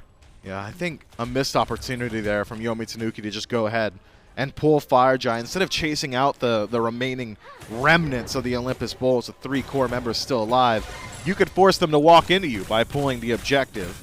I mean, of course, not easy, and you'd be taking a little bit of additional damage, but would have expedited the process, sped things up, and potentially left them in a position at the end of the day to either grab a kill and reset and try again on the Fire Giant, or actually just grab the Fire Giant proper. Instead, decide to chase out the Bolts, find themselves chasing shadows through the enemy jungle. The Olympus Bolts on full respawn now, 5 stacked. Pull the Fire Giant. Fire Giant, and Apriel and Picarino are nearby, so is Streak Up. Some steal potential from the Yomi Tanuki. But can they get into there in time? Apriel jumps himself inside the pit. Tanuki steal away the Fire Giant, even through the crack, and the Bolts are a little too slow on the secure. Whoa! Ultimate from Maestro tries to get Ogre, but he's on the tail end of the ult. and he's able to get himself out with the World Serpent. Goes back in for the second swing, but third to escape. Yomi Tanuki, they steal fire away from the bolts. Gotta be using those sanctified fields a little bit more cognizantly. Drop it defensively on the Fire Giant pit. Threat of Steel goes way down. And you've got potential to chase out on the tail end. But what did I say a little bit earlier? Chasing out enemies and taking space with sanctified fields is incredibly difficult. If your enemies are on the retreat or holding space, getting in a good aggressive position is just so hard to do. And Maestro finds himself in that exact position. Throws out the sanctified field, I believe doesn't even tap anybody there. Doesn't even work as a slow for a moment. And it's Yomi Tanuki, like bandits in the night, take away the Fire Giant right under the noses of the Olympus bolts and slip away into the shadows, bolts none the wiser. It's now the Yomi Tanuki with fire, with their left side Phoenix having respawn. Now push up right side. Handsome minion waves from the Oni Fury will at least help out the bolts on the left side to keep some pressure there, but Tanuki are now grouping up as 4 around Pyromancer to try and answer back. Still 3 tier 2 towers they have to burn through should they want to try and make a push in towards this base. The Yomi Tanuki have effectively nullified the lead that the Olympus bolts have picked up for themselves. We approach 36 minutes in the game. Nearly everybody fully slot on their builds. It's just the supports missing out on their item. We started the game by wondering about builds. I'm going to end the game still scratching my head at what Picarino is doing. A very heavy proc-style build. Glad Shield in last slot. I don't understand it, but he's going to be living way more. These assassins are not killing him, but the problem is he's also got 2 mages on the other side he's still got to deal with defensively. Yeah, but what you hadn't considered, J-Mac, is the true damage from Tablet of Destinies, okay? We're starting to stack that up a little bit. We're having a bit of fun. Look, this build still does do a good deal of damage towards squishy targets, but you're always going to deal your damage to the squishy targets regardless. What it doesn't do is anything to tanks. I urge you, viewers at home, keep your eyes on Picarino and whether or not he ever makes contact with either Deduin or Dutcher. You'd be hard-pressed to tell even when he does, because it's not going to do just about anything, barring the actual true damage procs. And so, Yomi Tanuki, if they're making contact with Barrow, other or Maestro, they're going to look pretty good here. If it's the other two, it's going to look pretty rough. Unless it's Streak Up, who's got great damage for tanks. And so we'll see how things start to pan out. Base now completely regenerated for Yomi Tanuki. Left side, Phoenix as healthy as it's going to get. Right side, not too far behind it. And Fire Giant, a bit of time to play with here. 1 more minute, I believe, on the power play. Means that should be able to knock down at least 1 tier 2 tower. Likelihood of grabbing a Phoenix, pretty low.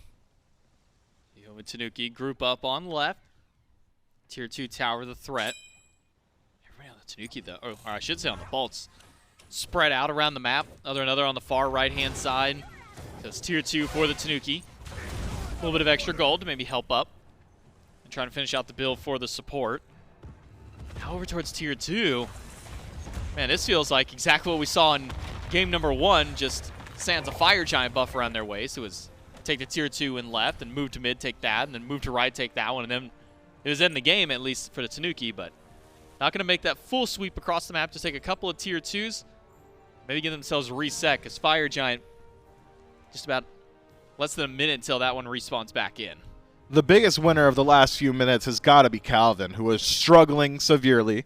I'm not breaking any headlines here. 0-8-6 for the Ymir player of Yomi Tanuki. And Ymir is prone to games like this. This is not a Calvin thing. This is a god that is largely immobile and doesn't have any get-out-of-jail-free cards. And so in a good game, Ymir will absolutely dominate. When he starts to fall behind, generally stays there. But in the last few moments, has essentially tripled his build. It was just War Flag, Heart Ward, and Pridwin. Now finished up the Spirit Robe, Emperor's Armor, and upgraded his War Flag as well. Much tankier than he was previously. If Olympus Bolts haven't paid attention to that, might be thinking they're going to have just an easy time knocking down Calvin. Won't be nearly as easy this time. Double gone from Dutcher. Trying to get some poke back up to its Calvin. April takes a little bit from Deduin, but we'll heal some of that back up with those bats that were thrown back through. So back to neutral as the Fire Giant respawns back on the map. The Yomi Tanuki have done good to hold out Even up against the early advantage that the Olympus Bolts had in this game, even despite being down 2 Phoenixes, the Tanuki able to fight back in, steal a Fire Giant. Now put themselves to where they can actually stand up at a Fire Giant with the Olympus Bolts and maybe even be able to try and pull that one themselves. Maestro has been the bulk of the damage here for the Olympus Bolts between he and his solo laner. Now how will they do in this fight? Pyromancer pulled by the Tanuki. Maestro used the ultimate, but it's only going to catch out Picarino, who's fine. He's under the Fire Giant at this point, and it's Ogrebrief. Yikes. To the back line. World Servant hits 2, gets the Aegis away from 1, but now he and Apriel have kept 3 people spawned out. Streak up, trying to go for some snipes on to anybody, but it's 3 versus Deduin now, who's so far into the back line. Apriel and Ogrebrief have to rejoin their squad, but it's a double freeze from Calvin. And Deduin maybe the first one to go down. Picarino, no! It's 2 for the Olympus Bolts, make it 3, a double for other, 1 for Maestro, and Ogrebrief will fall down to barrel. Calvin, the last hope for the Yomi Tanuki, but there's not much he can do against the 5-stack of the Bolts. Yomi Tanuki spends so much of their resource trying to keep Streak up alive, and rightfully so, but auto attack's not quite there. Deduin survives for far too long, simply dancing in the back line. Calvin gets his back caught, and it's a clean win now for the Olympus Bolts. That war of attrition style of play. A team fight finally goes long, sustained leverage, and it's the Olympus Bolts that come out on top. You know, we are so focused on these eclectic builds, J-Mac, from Yomi Tanuki, namely Picarino, lack of penetration, this, that, or the other. I had completely forgotten about anti-heal and how it exists in Smite game. Brawler's Beat Stick, sure there, but Divine Ruin, very valuable. Things along those lines could have gone a long way. Even relic selection, I think, a bit suspect there. I saw from the Ymir where there was a Phantom Shell. What walls are you really concerned about? Maybe pick up an Ankh against that much healing. Yeah, it just felt like maybe heads everywhere, at least on the side of the Yomi Tanuki. Not sure what they want to do composition-wise, not sure what they want to do build-wise. And the Olympus Bolts, they start the game off hot, have a bit of a rough middle ground, and then able to build themselves right back up, even despite that Fire Giant being stolen away earlier on. The Olympus Bolts able to hold out, don't lose out on too much after.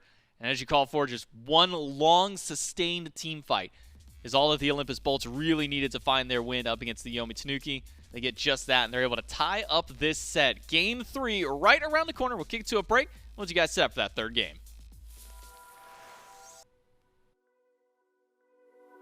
I shouldn't want you, I shouldn't need you, but I'm afraid that's not up to me.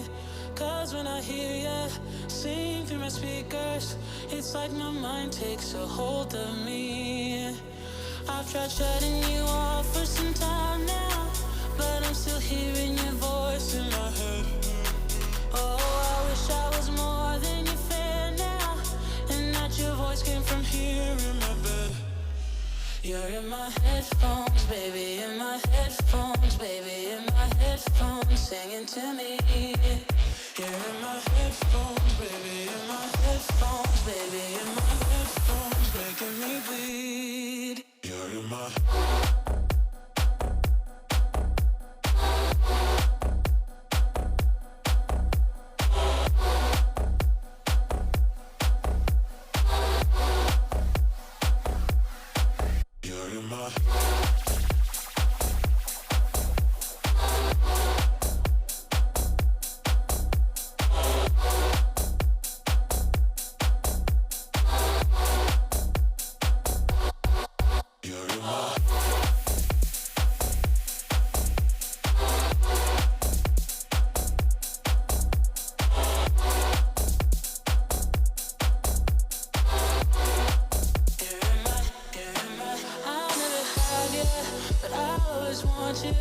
and it's so sad, it just makes me cry.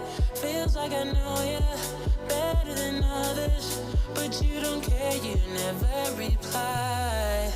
I've tried shutting you off for some time now, but I'm still hearing your voice in my head. Oh, I wish I was more than your fan now, and that your voice came from here in my bed. You're in my headphones, baby, in my headphones, baby, in my headphones, singing to me. You're in my headphones, baby, in my headphones, baby, in my headphones. You're in my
Here in the EU-SCC Gauntlet, game number 2 for the Olympus Bolts goes their way up against the Yomi Tanuki and now ties up the set moving into this best of 3 with one final game to decide who moves on in the Gauntlet to face off against the Solar Scarabs. It's J-Mac and Mifflin here to break down game number 2. Because this game started off so well for the Olympus Bolts, much faster pace than what we saw in game number 1, which was 13 plus minutes before we saw First Blood. Now here in game number 2, it's in the first few minutes that we're seeing not just one, but a couple of kills. In fact, 3 going 2 into the pocket, at least of Maestro. 1 is an assist.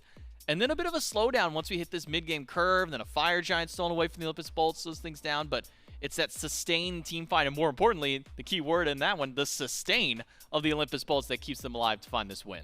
Yeah, not just sustain in kit. Olarun's got it, Terra's got it, but double Bumba's hammer means that they're healing a fair deal as well, and there just was not enough answers on the side of Yomi Tanuki to deal with all of that. So how many people in that last team fight survived with about 10% HP? All of them. All 5 members of the Olympus Bolts. And so maybe if there were a Divine Ruin in play or perhaps a bit more penetration, things could have gone a bit differently. But instead, it was a very eclectic build from Picarino, the rest of Yomi Tanuki, that found them in a precarious position come 40-some-odd minutes into that game. I would argue, though, the Olympus Bolts, as you said, with that fast start, legitimately had control for the entirety of the match. It were a few lucky breaks for Yomi Tanuki, be it maybe an ultimate slightly off mark from the Olympus Bolts or an objective steal here or there that really put the Yomi Tanuki in a position to even keep things interesting come late game. Otherwise, it's the Olympus Bolts, who had started off the majority of the POIs, be it Stygian Beacon or neutral objectives, had been on their siege game, had been the aggressors for the most part, and just about everything had gone their way. I think if there's going to be any differences here in Game 3, and there should be, it'll likely be in picks and bans. That Ola run, there was no answer. There was just nothing. There was nothing stopping him. Even the counter pick that you would hypothesize would be able to sit on him for the entirety of the game, the Camazotz, did not make contact with Olarun. Maybe thrice this game he deals damage to Olarun directly, and so you should probably just ban it out. We're going to be given not just the Olarun, but even this Robin pick. That early game, you don't really going to see a whole lot from the Robin. He's not doing a whole lot of damage. He's not very tanky. Come late game when he's staring down both of your carries and support, and they do effectively no damage to him at that point, might not want to let that one through either. Picks and bans for game number 3 between the Yomi Tanuki and the Olympus Bolts now ready to kick off here. And it will be the Yomi Tanuki tank first pick this time through. So I wonder what they leave available for themselves. Last time we saw the Bolts, instead of banning the Robin away, or I should say banning the Marty and then allowing a Robin ban on the opposite side, they banned away a Baba Yaga, allowed them to pick up the Robin for the Olympus Bolts. So now for the Yomi Tanuki, what changes get made? Well, it seems that Other and Other was a bit too threatening on this Loki. It'll be a first ban Loki here from the Yomi Tanuki. Loki's annoying, but maybe that's fear instilled in them by Johnny and the months they had to spend playing against him. Because Other and Other, although he does have a good game, I don't think is the reason that his team won there. Has one phenomenal play where he distracts 2 members, prevents their back, and secures a Phoenix Siege for his team, even grabbing that solo kill up against Ymir. But Ymir was 0-8 at that time, so grabbing kills against him was not exactly rare. So surprised to see that Loki gets so much attention from Yomi Tanuki. Not so surprised to see Olarun and Robin join him in that ban column, though. Those 2 picks, I think, the real issues there that Yomi Tanuki had run headfirst into. With Kali finally making her way through a ban phase, his first pick overall, Yomi Tanuki take that one for themselves, kind of shifting the narrative a little bit. Previously in the last 2 games, it was Olympus Bolts. You'd look at their draft and say, well, okay, 40 minutes in. I love what they're going to do. They've got the late game scaling hyper carries, and they could still do that on the Olympus Bolts. But Kali, it brings a little bit more entropy, a little bit more nuance to the discussion. Rom will make his way into the drafts again, but this time now for the Olympus Bolts. And so Ganesh in there, a guy that's been banned away a little bit over the course of this set, will now find his way in the pick column for the Olympus Bolts as well. So dual lane drafted out for the Bolts. What will the Tanuki go to next? We've been seeing Jormungandr as kind of the popular answer for that solo lane, with a lot of similar bans we saw earlier, the Freya, Marty, Kuzumbo, those all taken away through there. The Yomi Tanuki answer with a Thor solo instead. So double assassin once more in this game, but we have Thor Kali combo for the Tanuki. And then a Baba Yaga hovered, and a Baba Yaga seeming to be locked in potentially here for the Yomi Tanuki to round out their top 3. It's one of the best looking compositions I've seen from Yomi Tanuki so far today, assuming it's Thor solo. If it's Kali solo Thor jungle, I'm going to do a backflip. And for those of you at home, I'm incapable of doing a backflip, so it's more likely my neck breaks. I love this draft from Yomi Tanuki. You've got strong scaling to the late game from the Kali and the Baba Yaga. You got a little bit of tankiness out of your mid laner, so there's decent survivability, which is going to be a nice match with Thor, who is lacking in CC compared to some of the more dedicated warrior soul lanes. Still has Anvil Dawn and the wall, of course, 2 stuns. Why is he saying lacking in CC? It's a little bit more execution focused, and it's a little bit more single target than generally what we see out of soul laners. And so having your Baba Yaga be so survivable means that you're not going to struggle so much with the dive potential of the Olympus Bolts. And dive potential already starting to show itself. Kleena and Ganesh very good at separating these team fights. The ultimate from Kleena, great at zoning, great at objective burn, great at just absolutely decimating squishier targets. Ganesh with his defense shred on Dharmic Pillars, the exact same thing. And so having these opportunities on Yomi Tanuki in the late game of just, okay, well, if Kali gets a good stun, we win the team fight. Or if Baba Yaga gets home sweet home free channel, we just win a team fight, will keep things very interesting. Not just Kleena, but Naja for Olympus Bolts. A double assassin on both sides. Might be leaning towards a Kleena solo for the Olympus Bolts. Izanami picked up now for the Yomi Tanuki, and a Maui being hovered would round out the dual lane for the Yomi Tanuki, and that will get drafted up. So now looking for what I imagine should be the Bolts' final pick for a mid laner to be selected through here.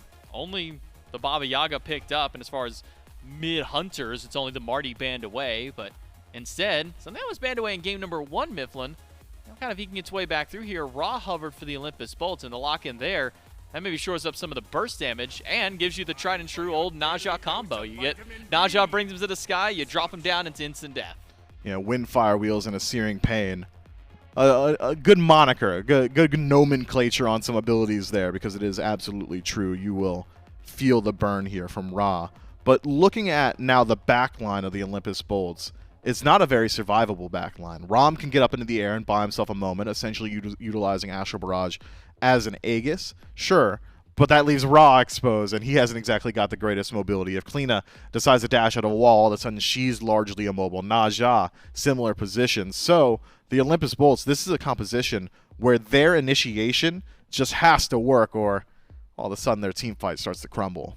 We'll see if the Olympus Bolts can bring this back and sweep out for game number 3, or the Yomi Tanuki going to bounce in and take the set and move forward. Who's going to win out on our first set of the EU SCC Gauntlet? We'll find that out here in game number 3. J-Mac, Miff, and Doug back to bring you that third game of action. It will be the Kleena going over into the Soul lane to face off against the Thor. And I wonder then maybe what the mentality is kind of around the build. Typically, in the past, we saw a lot of very damage-oriented style Kleenas once the defense build kind of stopped working very hard in damage. But as far as Thors are concerned, Miff, we've been seeing a lot more of the opposite. It's been the defense that's worked out the best for that style of pick. Yeah, the bruiser style versus the full damage Kleena. We'll see how things start to change out. Deduin should have a significant advantage in laning phase, especially after first item, assuming it is Soul Eater. We'll give over a ton of sustain. We'll match some of that damage output.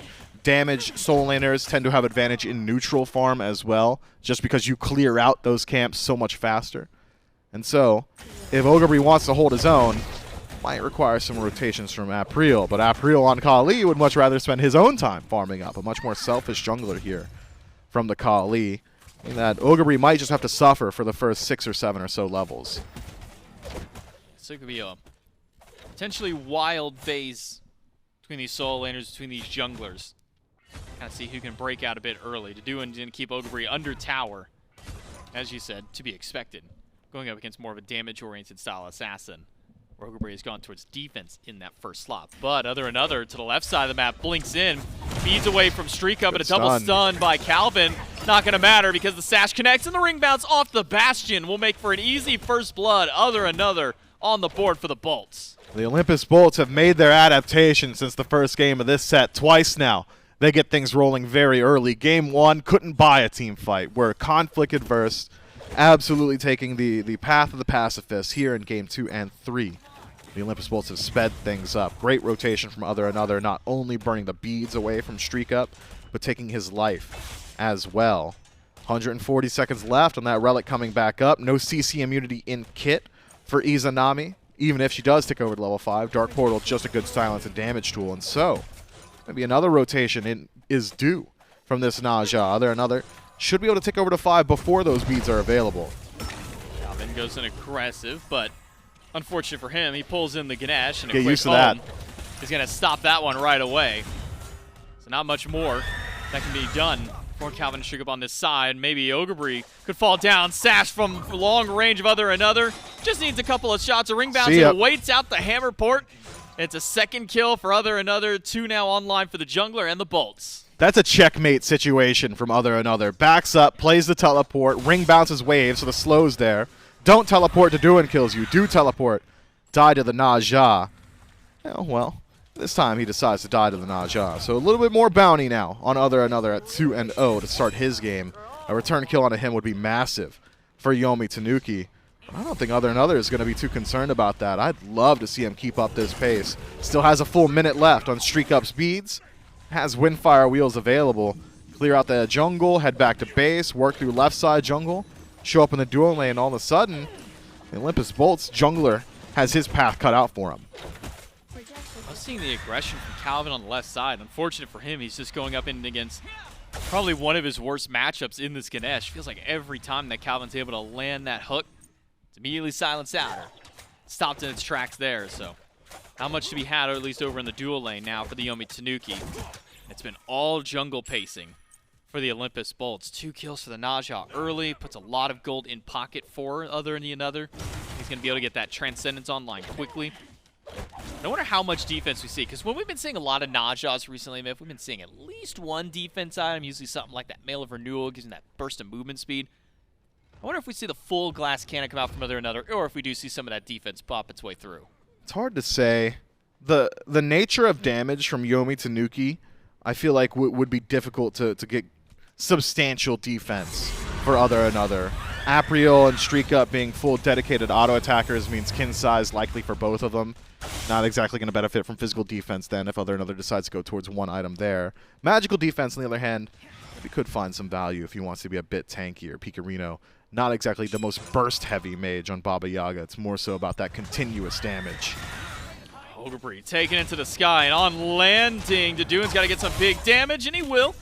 And now it's 3 for the Olympus Bolts. If it ain't broke, don't fix it. Go back over to the Soul lane and pick up yet another kill for the Bolts. So, Thor no beads, 2 levels down in a poor matchup. Yeah, keep doing that. Other another can run back that play for maybe 6-7 more minutes if he's able to keep this pace and prevent Ogrebree from getting over towards level 12. And Ogrebree's not exactly on pace for an early level 12 here. So until those beads are available, this Thor just does not have an answer. Love to see him reprise that. And considering he'd already ganked the dual lane, you could trust that Maestro should be able to hold his own. Streak Up on the retreat here, but who else but other another makes the rotation. This jungler is on point. Another able to get the ultimate away from Streak Up, a diving from the support, but it hits Maestro. That's not the one you want to stop. You want to stop this jungler. Wait, you let him run? Who's now 3-0-1. Other another just on an absolute tear this game. Now rotation in. Ultimate from Calvin pulls back too, but now he's surrounded by 3. Even Apriel here might not be enough. Dive in, does stun only the support, but now Picarino around the wall. Ultimate from Dutcher is enough to slow down 1, but Apriel does manage to take down and get the shutdown kill. Snipes from from Maestro not going to be there, and instead the Olympus Bolts will have to back away. A massive shutdown kill there for Apriel, who is starting to really fall behind in the jungle. Going to other another, finds a bit more parity, at least in the experience department. It's Calvin. Tries his best to put up a defense around that shield buff. And even continues his surge forward in towards the purple. With jungler on right-hand side, there's no threat coming his way immediately. And so it's Yomi Tanuki now playing with a renewed sense of confidence off the back of a rotation from Apriel. Crazy to think about how close that was to being so different, though. I believe only 5 seconds left on Naja's ultimate timer there. Had he been allowed to take Kali into the air or even Calvin, things could have been different. Instead, it's Yomi Tanuki who punished an overextension from the Olympus Bolts. Unhappy with just the kill, they decide to go for the purple and lose their life in exchange. Calvin, who just misses out on the ideal stun target for the 3rd kill, at least that other another is able to pick up, makes up for it by getting just the right stuns around that purple buff, sets up for Tanuki's 1st kill of the game. A 3-1-1 Naja for other the another, definitely his best startup of a game. Picking up those 3 kills. Unfortunate shutdown goes to his enemy to keep things even. Gold Fury started by the Olympus Bolts. They got plenty of shred to do so and some good burst combo as well with this Raw.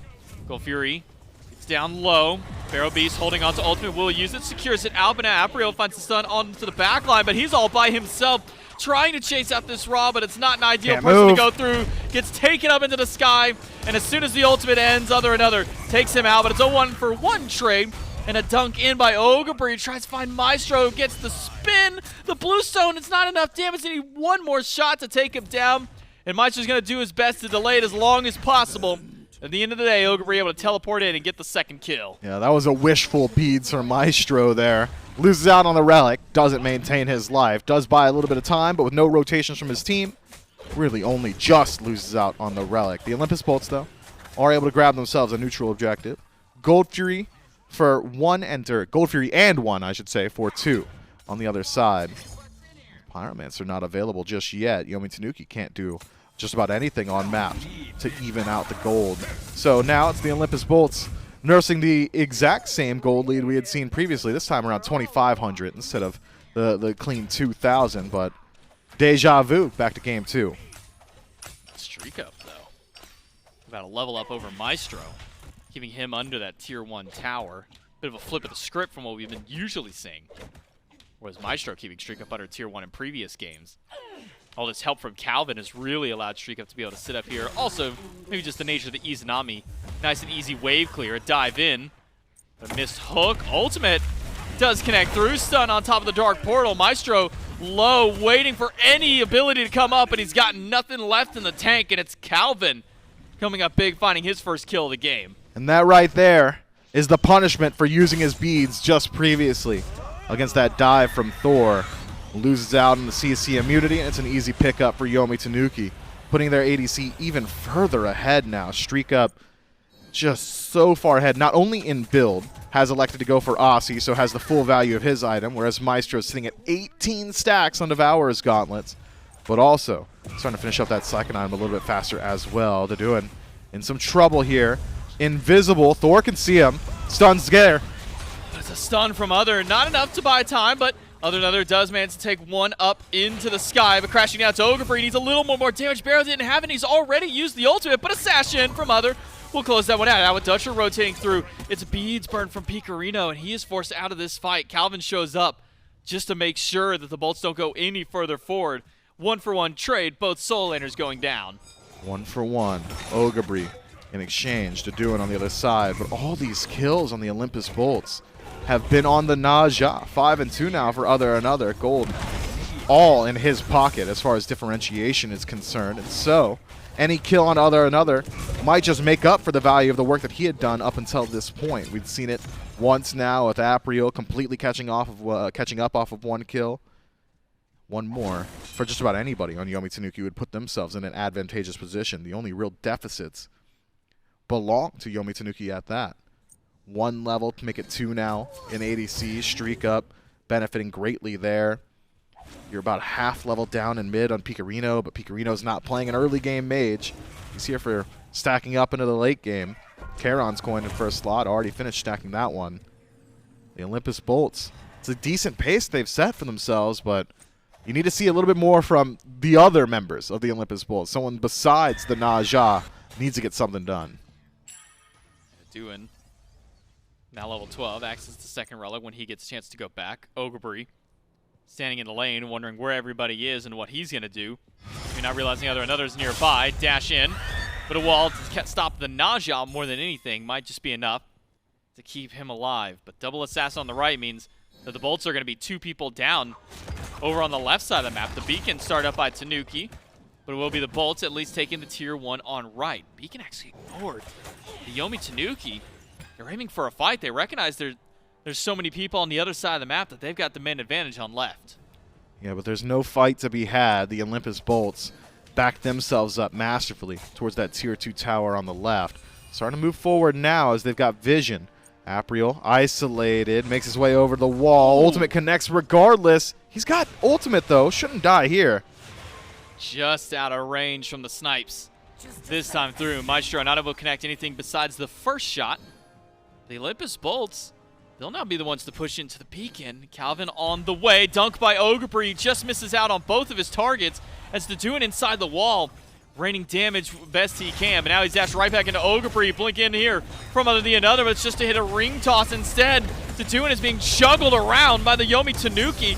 And Ogre finds another stun. Apriel dives in, but he's stunned under the tower. Tanuki is alive for a little while longer, but the silence doesn't find anybody. It's a bleed out from the lash of Apriel that gets the Yomi Tanuki a kill and gets themselves a beacon. Tanuki lived for so long there that I thought that the Olympus Bolts were guaranteed a team fight win. So many resources go into finishing off that cleanup.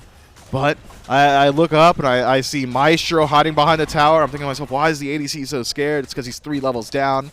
Hasn't got exactly a whole lot of damage behind him. So it's Yomi Tanuki who find the one priority target. Realize there's no more threats on the side of the Olympus Bolts that can really do anything, especially with Searing Pain still in cooldown at the time. And so, it's an easy Stygian Beacon. It's an easy pick, and it's an easy Cold Fury as well. Yomi Tanuki from the brink, right back in it.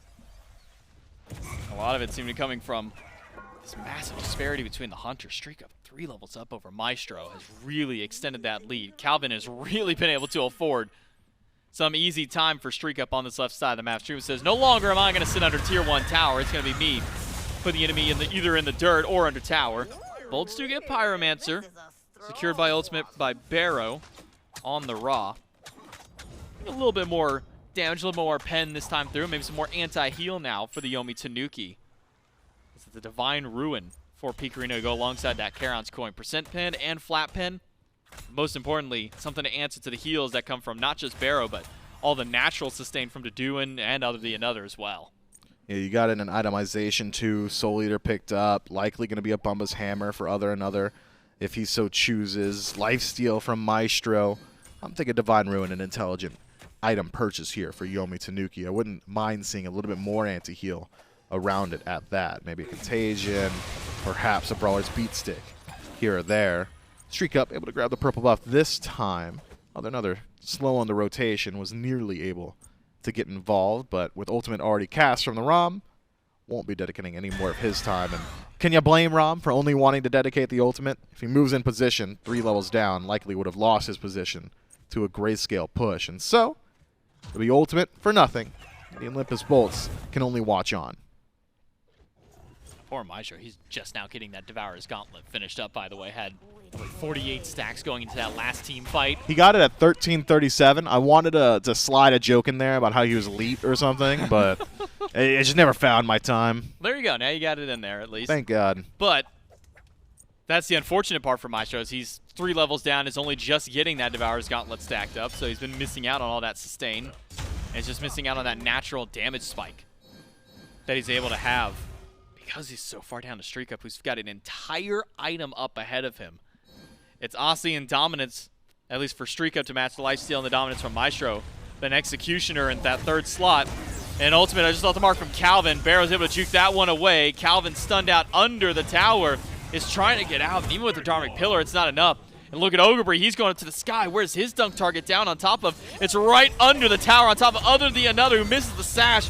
But a fast dash out. Ultimate from Other will pick up one, but it's just Calvin. He's very tanky. And even on landing, there's no follow-up after. It's Picarino pushing him out. Picarino with those fire bolts putting a whole lot of damage into the Olympus bolts, and Yomi Tanuki finally able to knock down that tower. Tier 1 and mid taken, but at least a breath of fresh air there for Maestro, who does not elect to make the rotation, and why would he? My man is worthless in the team fight right now. Instead, we'll at least be able to push out a few waves, knock down a tier 1 and left, and close up a little bit of that level gap established. Now parity with the enemy support, 13 to 13. Doesn't sound good because it isn't good, but it's better than it was when he was behind the enemy support. Oh no, he's behind him again now. Oh, okay, well. That's unfortunate. It wasn't long-lived, but it was better for a minute. He's at least got another item back up. So he's no longer a full item behind Streak Up. Maybe that's the additional silver lining there, is being able to get a full item so he's not completely behind where Streak Up is, but once Streak Up has some time to go back to base, can spend up some of the gold he's been amassing. Stygian Beacon still a couple minutes out before we see the two teams try and skirmish over that one through. Maestro just wants to buy a purple buff at this point. He tried to secure with his ultimate last time, calls for his whole team to rotate over and says, guys, Calvin's bullying me at my purple. Even using the ultimate from the Maui to try and take this one out.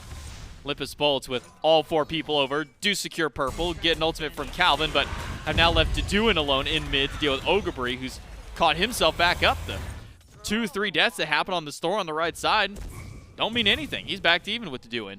Yeah, has made rotations over towards mid, got involved in both Stygian and Beacon fights, and so in a much better position this time around.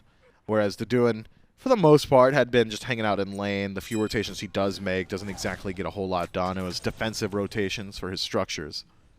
So now it's Ogabri in a very good position. And with this defensive build, having evaded the laning phase, that worst part of the Thor Kleena matchup has now been dealt with. You don't have to concern yourself with dealing with all that sustain from Soul Eater and taking the boxing match in lane. It's about rotations, and having a dedicated tank on Yomi Tanuki means he can make plays just like this. Even if there were 3 members there, he'd likely dunk in and make his way out. Well, 2 targets to the sky stare at each other, but Ogabri dunks back in before Maestro lands to keep him out. And it's the Yomi Tanuki able to take the Oni Fury. Meanwhile, Pyromancer for the Olympus Bolts in response. But Maestro trying to use the ultimate to steal that one away. Got spotted out there, and it was not find anything there, but lives. Maybe that's the most important thing is when he's being dove on by this Thor. Is being able to live, not having to use any relics to escape this time through. Be able to keep himself alive in the Olympus Bolts with that Pyromancer. And now maybe a beacon for the Yomi Tanuki. Would be a great trade out there. Trade out 1-1 on the major objectives, but getting that extra beacon for yourself. Beacon will go over towards Yomi Tanuki. That's global movement speed, 1% per beacon captured. It's also 5% structure damage, and so a little bit of an easier time sieging later on, a little bit easier time escaping and chasing as well. The Olympus Bolts can be lacking in that regard. Olympus Bolts not lacking in objective secure, though, J-Mac. 2 runic bombs in pocket, plus Searing Pain, means that you've probably essentially just got 3,000 damage at a moment's notice if you time it properly. No one on Yomi Tanuki matching up with that. Fire Giant, it's not a coin toss. It's a weighted coin toss for the Olympus Bolts, should they be the ones to group up on it first. We'll see whether or not they elect to do so. Instead, it's going to be a reset back to neutral, is what I would have said, but a few members now starting to move their way over towards the pit, perhaps concerned that Yomi Tanuki, who had not shown themselves on map, were there. But they're not. It's just about finding the timing, finding that positioning. The only issue I could see for the Olympus Bolts around an objective now is that their ADC is miserably behind. It's not standard behind, that's advanced behind. And so, probably going to spend the next 5 minutes doing exactly this. Freezing Wave at his tier 2, waiting for farm to come to him. You're going to be waiting a while. You're waiting for a whole lot of farm and spending a whole lot of time on this left side. We'll full clear out the way, maybe to join his team over on the right side. Hovered by Doug a moment ago. We'll highlight it now. Breastplate of Regrowth picked up, not by other than another, but we usually see it on the Naja. But instead on this Raw, a little bit of defense afforded to the mid laner. It gives him a whole lot of extra mobility once he jumps under that heal. Yeah, already incredibly fast thanks to his passive. Every ability cast up, stacking up to 3 times gives him an additional movement speed. One of those abilities is going to be the heal, and if he drops it on his feet, we'll get even more movement speed there. So very fast on this Ra. The fastest man on the map, and it's not close. But lacking a little bit in damage. See another trying to fight back in. Does manage to scare Apriel away. It's an ultimate from Picarino. Maybe just to make sure that they don't go any further forward. Force them to stay under that tier 2 tower. Yomi Tanuki go for precarious fight, but Apriel does manage to get the beads away from other than another. So a massive trade out win for the Tanuki's jungler. Yeah, Tanuki in a very good position here. If they could just catch out this Naja, a dunk from Thor, a stun from Kali, a pull in from Calvin, anything would really slow down this pick. And it's the exact same bounty as it was earlier at 5 and 2. Still massive. A kill on another is essentially a Gold Fury. Calvin's low, but the other silenced out. Has to use the ultimate defensively. So it's a dunk in by Ogabri, and the Pridwin shield will blow up and take him down. Apriel finds a double stun under the tower and pops the ultimate. He now chase out Maestro. Does get the kill. It wasn't his target. And so he'll go down after. Double kill for the jungler. 1 for Deduin. But look at how low Calvin and Streak Up are. They cannot stick around this fight. Man, Ogre does so much for his team there. The dunk into the background completely separates the fight. The entirety of the Olympus Bolts fold in onto themselves, trying to peel out for their Naja. Unsuccessful in doing so, or at least able to knock down Apriel post-destruction. But all that happens, J-Mac, I'm not sure if you noticed, without the assistance of Picarino. Picarino is there, air quotes, you can't see it, in that he's nearby, but doesn't apply any damage, didn't have ultimate available, was trying to get in range, never quite did. And so, a fight goes handily to Yomi Tanuki without one of their best damage dealers. Gotta wonder what a team fight looks like once he is there. Well, we'll have to hold out on the team fight for now. It's an objective for the Yomi Tanuki. And they've now taken their first lead of the game. It's not much of one, about 1,500 gold. Maybe a little less than that, but it's a lead nonetheless, and a Pyromancer for themselves to try and match up to the 2 in pocket of the Bolts. Ogre versus Aduin, you can see the damage from Aduin starting to outdo a bit of that defense that Ogre has stacked up for himself. A small grouping by the Tanuki on the left side of the map. Wonder if they were trying to start up, maybe posture towards this Gold Fury, but Picarino going back to base, a lot of their shred and burst damage taken away for the time being. So the Olympus Bolts, they pull the Fire Giant. Why not? Ogre's the only one in the area who can do so. He'll have to go in for a dunk if he wants to take this one away. Goes up to the sky, dunks right down in. The Bolts, though, they get the Fire Giant. Ogre too little, too late to take that one away. Ogre just in time to receive all the burst, though. I was concerned that maybe Barrow didn't have the damage, but heads back to base, picks up Obsidian Shard, and a Beam Plus Ultimate did around 50% of Ogre's HP bar. Ogre full tank, by the way, and so I'm not so concerned with Barrow the Beast build anymore. The Olympus Bolts off of CC have got their kill secure every single time. If it works on Fire Giant, it'll work on just about any god that Yomi Tanuki could throw at him. We'll see now if Yomi Tanuki are willing to defend this Gold Fury. Gotta imagine the answer is just no, considering how many structures are available. But that grouping is concerning me.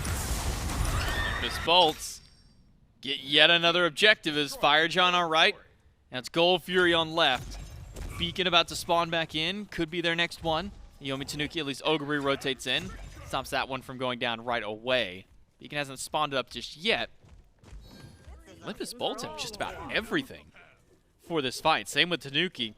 Only thing that's down is about 30 seconds on a bracer for Dutcher. That might Well, just then you be can't enough. fight. Yeah, you can't But fight yeah, without you bracer. can't fight there. Yeah, bracer's gone. No point in fighting. Well, maybe unless Barrow can hit a pretty massive ultimate. Why let him have it? Against the Yomi Tanuki. I'm going to step up. Tanuki just going to take this beacon. No contest from the Bolts. No contest whatsoever, but willing to step up afterward. I couldn't tell you. No. I could not tell you what's going through their head. Maybe they're worried about Ogre's position, perhaps concerned that he was already in the air, but simply not the case. The Olympus Bolts hovering with the remains of what was their Tier 1 tower in mid previously. Wait for the Stygian beacon to be captured by the enemies, and then go for their siege. Big damage on the Streak Up from Aduin inside the wall. Tier 1 tower goes down. Apriel tries to jump away. Snipes in. Not quite enough. Streak Up barely lives. A dunk by Ogre to save their life. And an ultimate from Calvin to pull back 2, but he doesn't find the stun after. Look at that damage. Wall, Ogre and Picarino team up to take down Maestro. It's Apriel with the last shot. And a continued chase in. Picarino, he's starting to slam that damage home now. And you can see what their mid lane mage is capable of. Man, Hindu really phoned in the script on that last minute of gameplay, man. Stare down Stygian Beacon, watch it be captured, walk into enemy tower, and get slammed. I guess, man. You know, he's year 10, so he's gone through all the plot lines already. We're just throwing whatever we can at the wall, and Olympus Bolts splat against that wall. Maestro, the only one to fall down as the Titans start to meet each other towards the center of the map. That Fire Giant power play, lackluster. You still have it on 4 members, and the ADC never really was your win condition here, considering how far behind he's been the entirety of this game. But still, strange decision-making. What could have been a massive play for the Olympus Bolts fizzles in their hands. Now the Yomi Tanuki pushing up towards Tier 2. They've still got their Titan, but Aduin's doing quite a bit of damage to it just from his one single ultimate alone. Tanuki aren't willing to stick around and push up with that Titan, so that fight will fizzle out, and instead it'll be a Pyromancer for the Yomi Tanuki. Able to hold out in their fight on a tier 1 tower. Even after losing the tower, still have that fight to push back through. Keep this game even. 9-7 reads the kill. But team fights are really starting to push in favor of Tanuki now. Yeah, Tanuki playing with confidence as they were earlier, and now it's the Olympus Bolts at a dead even states. Seldom we see a Fire Giant power play come up negative, but that's exactly what happens here, and it's Yomi Tanuki who continue their siege. Right side tier 1, knocked down. Tier 2 tower is the only thing remaining on both sides of the map. Parity in map state, parity in gold. Levels just about even as well, only disparity there being between supports, 19-19, excuse me. Couldn't even finish my thought before they closed that one up. So it is a dead even match as we approach the next Fire Giant. Relics, the largest separator. The Olympus Bolts waiting about 30 seconds on the majority of theirs, 30 to 40 seconds synced beads and Aegis timers on the entirety of their team, whereas Yomi Tanuki really only just missing out on the relics here or there. Beads for both Picarino and Ogabri and the Aegis on streak up. So this will put Yomi Tanuki in a position now where they can start taking space. Utilize this time while the Olympus Bolts are slightly weaker to put out vision on map. And that's exactly what they're doing. Ogabri dealing with a ward there, taking even more space towards that enemy tier 2. Ooh, whiff by Calvin on the ultimate. Just off the mark from grabbing at least one, but unfortunate for him, everybody's around the wall. Not even sure if he'd get a full pick back up towards his team. That ultimate goes on cooldown. Decent bit of CDR in the kit from that Pridwin to make sure he can get that ultimate back just a bit sooner. But now maybe some of that advantage that the Yomi Tanuki had lost because that ultimate's burned through. Didn't get any relics, no ultimates from it either. Just a little off on the mark. It's all right. It'll be back up sooner rather than later. Already got one of the pie slices back, a quarter of the way there. It's not as if Yomi Tanuki is just going to pull the Fire Giant and face the Olympus Bolts. They have to be concerned about the steal potential of Astral Barrage as well as Searing Pain. Not having a dedicated secure tool on the Tanuki, barring the runic bombs in pocket, means you have to show a lot of respect around these neutral objectives. A pick first would be exactly what the doctor had ordered. But this slow-paced fight that the Yomi Tanuki have found themselves in, where it's trading poke and then backing up and repeating, is only going to favor the Bolts, who are just spamming their raw heals. Dutcher, though, half HP, and ultimate for the two, and Ogre goes up in the sky. Where's his target? It's towards the Kleena, but he just misses out on his dunk target. Doing able to get back into the wall. Maybe that just buys the Tanuki an opportunity to start fire. No, Calvin and Streak Up both down about a quarter or more of their HP. They're going to head back to base. And now it's the Bolts. With that sustain from the Raw, they're able to step up and establish some pressure within the pit. Yeah, this fight, the longer it goes, the Olympus Bolts is going to continue benefiting from it. It's not just the Raw. It's everything we had broken down earlier. Naja's healing, Rom's healing, Daduan's healing on the cleanup. Means that every one of these small skirmishes that happens, where nobody dies, is a win for the Olympus Bolts. In a neutral state, it is a win for the Olympus Bolts. If Yomi Tanuki want to break open the doors of this game, it's going to have to be forceful. It's going to have to be through initiation and sticking into that fight and actually dedicating themselves to dealing with some of these targets. The only one that has shown himself even capable of taking damage in the last couple of fights has been Dutcher. A stun from Thor, double tap hammer, poke from range, all been good. But it's no dedication from Yomi Tanuki, and even Dutcher, who has dropped down to 50%, I believe thrice already in this Fire Giant dance, just resustains easily. Able to heal back up thanks to the help of his mid laner. Yomi Tanuki almost seemed desperate to try and find a pick on anybody that steps out even slightly out of position, or maybe not even out of position, just slightly forward. Ogre, another stun. Calvin, he's eating a bit too much poke. He goes out. Maestro, silence from a bit of a push in through. Another blinks in with a ring toss, but missed the sash after. Snipes on top of Calvin. Not quite enough. He'll go for the ultimate. It's a good wall. It only hits one to two, and through that wall will take him down. And Calvin first counter, but massive dunk by Ogre. He finds four, but where's the follow-up? It's got to be from Picarino, but he's just not there. Afriel stuns out one, takes down one, and Yomi Tanuki can fight back. So it's Calvin for another jungle support trade, and still healthy on Yomi Tanuki. Not quite as healthy on the Olympus Bolts, but they'll be there soon, either by backing or resustaining through the help of Ra. It's really Yomi Tanuki in a better position now to pull the Pyromancer. Burning slowly. No presence from the Bolts. This one should go their way. Third Runic Bomb in pocket. Bumps that true damage to 3,000, but still not enough to separate this game.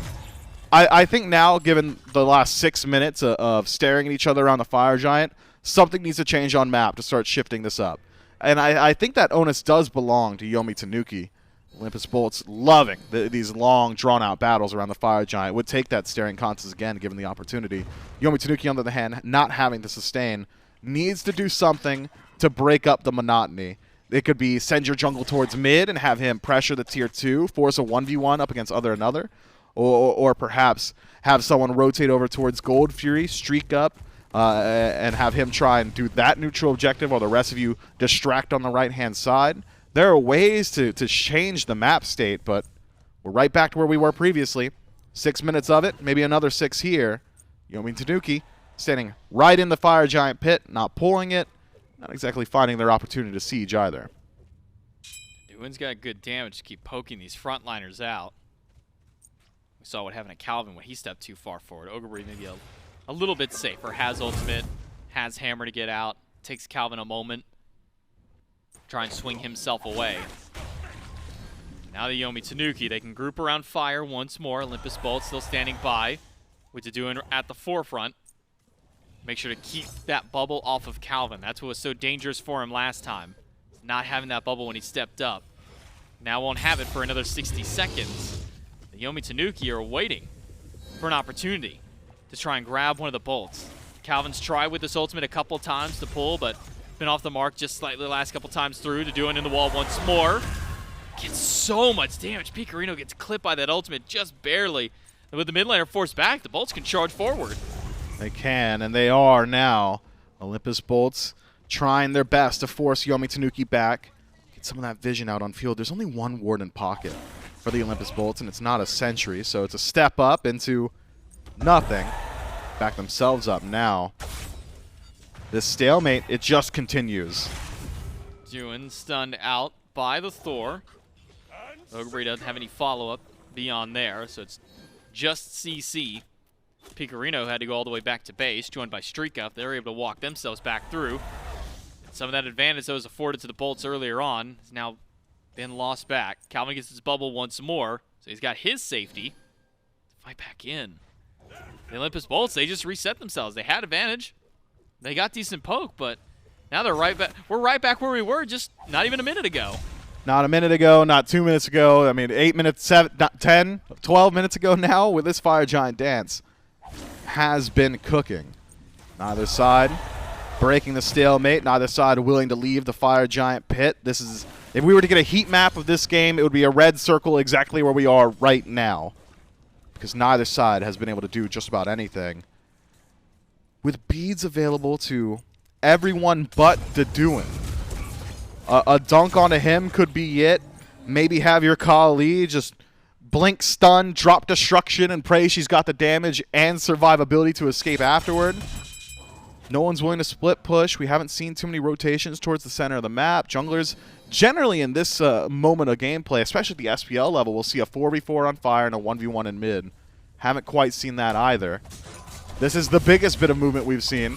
Fire Giant pulled, but you can't commit to it. Even with this many runic bombs, it'd be so difficult. Barrow pretty far out, though. Calvin swings back into the pit. Loses bubble once more to Taduin. And now another 70 seconds before he has his safety. We'll head back to base. All relics up for the Yomi Tanuki. 25 seconds till Dutcher gets the bracer back. But Calvin goes in with the ultimate, pulls back to two, another. He ults into the wall. There's a landfall blocking his path, and Apriel's able to take down Dutcher, but Apriel's falling low now. The damage from Taduin really stacking up, but Ogre has found an extra one in the back line, and Streak Up picks up Maestro, and Taduin is now on the run, because the Yomi Tanuki, they're going to head back, but Taduin's just trying to keep anybody busy. Calvin trying to prevent him from backing, but doesn't want to stand up too much longer. It's 3 down on the Bolts. 3 dead, 40 seconds each, 3 runic bombs in pocket. And Yomi Tanuki were relatively healthy, I believe 40%, 30% maybe, on some of their lower targets. They could have potentially pushed for a Phoenix there. Instead, it's a reset to Fire Giant. I can't blame them. You spend 15 minutes fighting over it, you'd like to grab at least one. So Fire Giant, the target here. Yomi Tanuki only have 2 members of the Olympus Bolts contending with them, and Taduin and Barrow would be ill-advised to step up into the Fire Giant pit from here. So finally, the largest neutral objective will go down, and it's Yomi Tanuki will put enhanced fire on all 5, thanks to the Olympus bolts finally starting to get aggressive, right? It was a whole lot of maneuvering around their own back camps and blue buff for the last 10 or so minutes. Finally decide, okay, well, 3 pyromancers have gone over to Yomi Tanuki. We can't let a 4th one. Something about 4,000 true damage. We don't want them to have it. Step up, pull the objective, and get absolutely slammed for it. Great ultimate from Calvin to separate the fight. Apriel finds his priority targets. Ogabri has been having a great game on this Thor and continues to do so. Dives into that back line and finds his kill on his own, even throwing up a wall that allows the rest of his team to catch up to the targets on the Olympus bolts. And finally, it's the Order side who have broken that stalemate. 38 minutes in, Fire Giant on all 5. Now, the Yomi Tanuki with that fire, they can start their push up towards the left side of the map. Clear out all the neutral farm along the way. Maybe save that Primal Fury for an exit call later on for a consolation prize at some point later on in the match. If there ends up being a later on, that is. As they begin to push up the left side, Tier 2 tower. Will not stand for much longer with Enhanced Fire Giant and a fully stacked up Hunter. Streak up with just a few autos, can knock that one down. But it's Apriel who separated himself from the squad. 5 defending from the Olympus bolts. We know what Akhlina is able to do in damage. We've seen it time and time again. That's why Duduin sits at the top of the damage charts by a pretty comfortable margin over everybody else. Got to keep eyes on where this Akhlina is because Duduin's coming up massive damage-wise for his team. Yeah, that ultimate really good at separating fights on siege defense as well. Not only can it keep waves out, but use it as a true zoning ultimate to prevent anyone from stepping into that Phoenix line, hiding in those walls there. We saw it. Picarino considers stepping forward, gets jump scared by the Akhlina. She is so good in situations like this, which is a counter to the majority of the Assassin cast. A lot of the Assassins start to struggle on base defense, on base siege, especially melee Assassins, ones that really are in your face. Akhlina's not that, though. Has so many ranged abilities that essentially just a physical mage at this portion of the game. Ogabri to the sky. There's the dunk towards this other another. Misses out on the actual stun. Misses on the wall, but gets some of the damage afterward. It sets up for Apriel to take the mid lane Phoenix by himself. Ogabri just the distraction for his team. He takes a decent bit of damage, same with Streak Up, but Streak Up's able to lifesteal a little bit from the minions until Barrow finds a massive shot. Aegis from Streak Up. Third snipe's not going to be enough damage, and it won't be there anyway. Streak Up lives. But man, Barrow finds a clean snipe to force the Tanuki back. Man, talk about an attempted combo. Look, I'll just hit him with Searing Pain, you finish him off. Barrow holds up his part of the bargain. Same can't be said of my show. Has been having a rough go of it here in Game 3, 0-5-5 on the ROM, the ADC for the Olympus bolts. Base broken now, mid Phoenix taken. Left side bird maintained though. Silver lining for the Olympus bolts is that the most valuable Phoenix still does draw breath, meaning that should Fire Giant not find any more additional value, it would be relatively easy for the Olympus bolts to defend the base while simultaneously defending the neutral objective. And that's assuming that the Yomi Tanuki don't try again. And with so many stacked up on the left-hand side, seems like we might be trying again.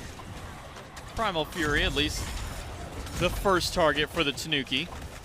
Do they go back to left Phoenix is the question. It seems to be no is the answer, at least for now. Ogabri so far up just to make sure none of the Olympus bolts even think about walking through the jungle, but Fire Giant fading away soon from the Yomi Tanuki. It might be their last push with that buff.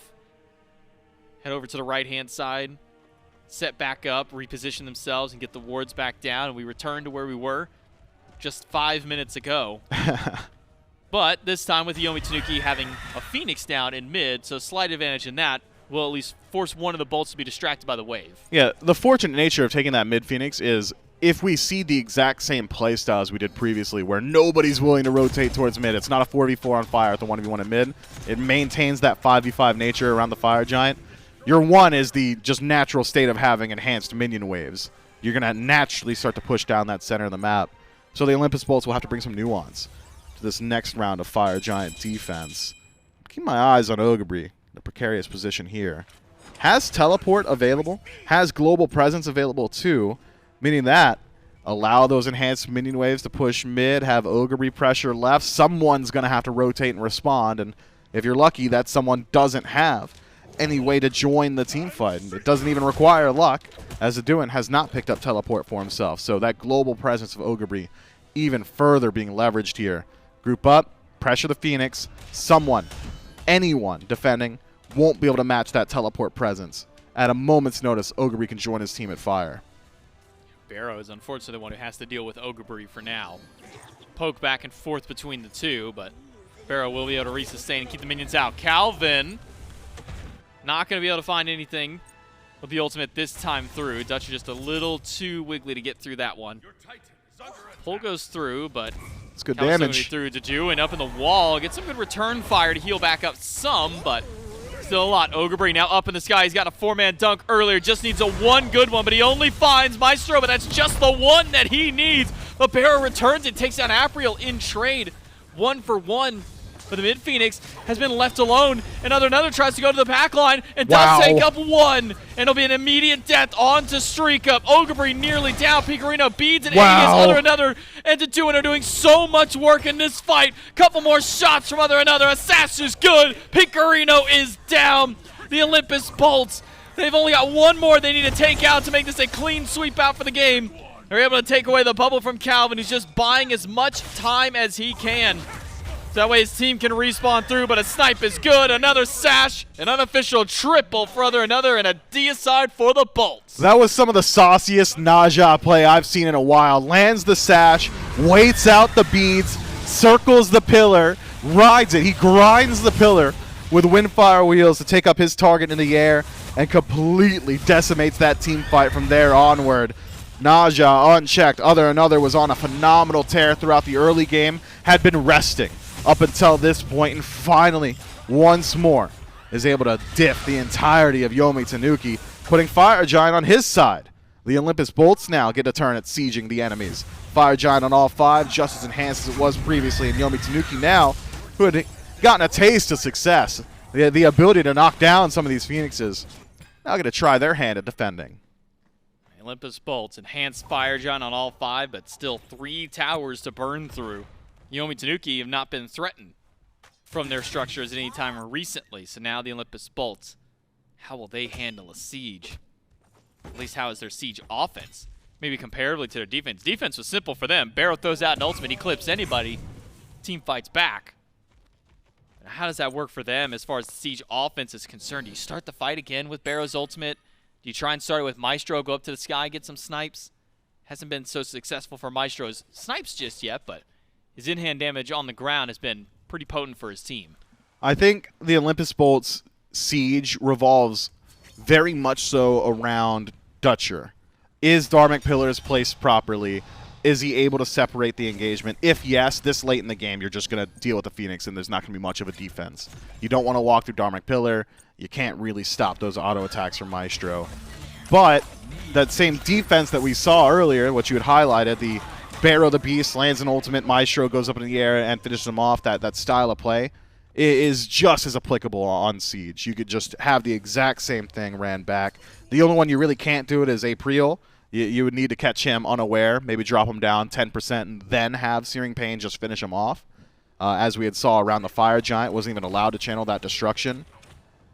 You can't exactly have Rom secure a kill onto a Kali. And so, you've either got that Spearhead style, dash from Dutcher, Bear the Beast ultimate, Maestro finish off, or it's the Conflict Adverse, drop Dharmic Pillars, deal with the Phoenix, back off. Either way, I would argue much easier to execute on their siege than it is for Yomi Tanuki to do their own. 2 towers now for the Olympus Bolts. One still standing on right side. Same for them. Picarino trying to get damage on to Taduin, but not able to find any of the shots he was looking for. Instead, it's Taduin returning fire right back at him, sitting 41,500 damage, 14k above nearly the next person. Now closer to 13 with some damage by Ogre. Taduin gets clipped by some damage. Snipe doesn't find anybody this time. Barrow the Beast doesn't get anybody. Calvin misses out on his. A couple of whiffed ultimates across the board. Maybe unfortunate for the Tanuki, though. Barrow the Beast, he's got a decent CDR and build. That ultimate's going to come up real soon. Yeah, Raw ultimate on a very low cooldown, I believe around 28 seconds when you're full stacked on CDR. So go ahead, resustain with Fire Giant and your Raw. Try again. Calvin and Shriek up. It's going to be a little while Barrow the Beast, his ultimate's just about back up already. Barrow just a few seconds out. Wall hits Maestro, forces the dash out. But having that raw, drops the heal down. The rest of his team will benefit from it. Taduin tries to get in the wall, but it's a double tap into the wall by Ogabri instead. Now Taduin will be forced under the heal once more. Bolts have all their resources back. Still just waiting, at least for that bracer to come back up for Dutcher, but he's already got one on the ground waiting for his team. Heal by Barrow once more. We've returned to full HP. The Olympus Bolts need one moment in, one good ultimate like that to keep Picarino out of the fight. As Ogabri goes up into the sky, Calvin dives in alongside, but Ogabri will dunk over towards mid instead. A blink pass from Other the Another keeps him away, nearly took out that Phoenix. Mid Phoenix is low, and Other has maintained his presence there. Mid Phoenix taken, the rest of the Olympus Bolts on retreat. Doing into the wall. He's going to need some peel. Other, you have taken the wrong turn, my friend. Tries to join his team, gets caught out. That should spell the end of it. It's a Mid Phoenix in trade of jungler, and a reset immediately afterward. We had seen this exact play in inverse. This is what Yomi Tanuki accomplished on their siege just previously. The Olympus Bolts matched them 1 for 1. And now, the Fire Giant faded away. We go right back where we were 5 minutes ago, Miff. Right back to the Fire Giant fight. One more time, but this time it's the Olympus Bolts who do have a Phoenix down against the Yomi Tanuki. But 40 seconds on Other the Another, it'll be a while before we see the Naja rejoin the fight. But given the way, Other Another was able to pilot himself around the last team fight. Have no worries for him until at least those relics come back up. 70 seconds on beads, 60 seconds until blink, so it'll be about 30 and 40 by the time he spawns himself back in. And Barrow missing out on beads as well. He'll be missing on a key defense for himself, but with those snipes on such a short cooldown, he can stay so far away from these fights. You know, I've seen this Fire Giant dance enough, and I would like to see it change up ever so slightly in that this exact play. Play while he's dead. Other gone for 3 more seconds. Might as well go for the full siege attempt. Oh, Barrow. Barrow's nearly dead in the backline. Ogabri's done so much. The Pridwin's not enough. He'll teleport in. Spins just off the mark, though. Dead. Now Ogabri should be down from a snipe by Barrow. But the Yomi Tanuki do get the Fire Giant. They trade out 1 for fire on the other 4. How worthwhile really is that trade for the Yomi Tanuki? So good. So good. J-Mac, it's so good. Look, it took 20 minutes to kill Fire Giant last time, so trading 1 and getting it for yourselves in a position where you know the Olympus Bolts aren't going to be pushing into you is so good. Unless the Olympus Bolts start to siege base here. I mean, they've got 50 seconds to play in a 5v4. Maybe they decide to leverage it, but so long as your Titan doesn't die, that is a worthwhile trade. Another just off the sash. Bubble there by Calvin anyways, would have been able to get away. Regardless, just wouldn't have had that safety to him. 30 seconds, a lot of time. 30 seconds to do, and goes in the wall. Throws out an ult. It only tags Calvin. And now an ultimate from Calvin misses everybody other than Another, trying to sneak his way back into the fight. The Olympus Bolts are getting so much poke from Streak Up. Dark Portal hits, but damn. Damage from Taduin. Just hits a little bit harder. Dharmic Pillar will lock in Calvin. Barrow doesn't find anybody this time. Picarino's trying to return fire back. Taduin's got no charges left on ult, and the left Phoenix stands once more. And now we have the guaranteed answer on whether or not dying for that Fire Giant was worth it. It was absolutely worth it. They lose nothing. Left Phoenix maintained.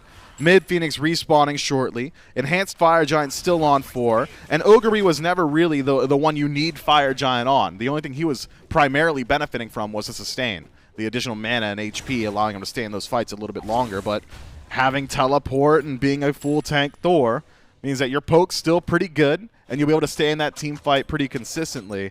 What now can Yomi Tanuki do on the offensive?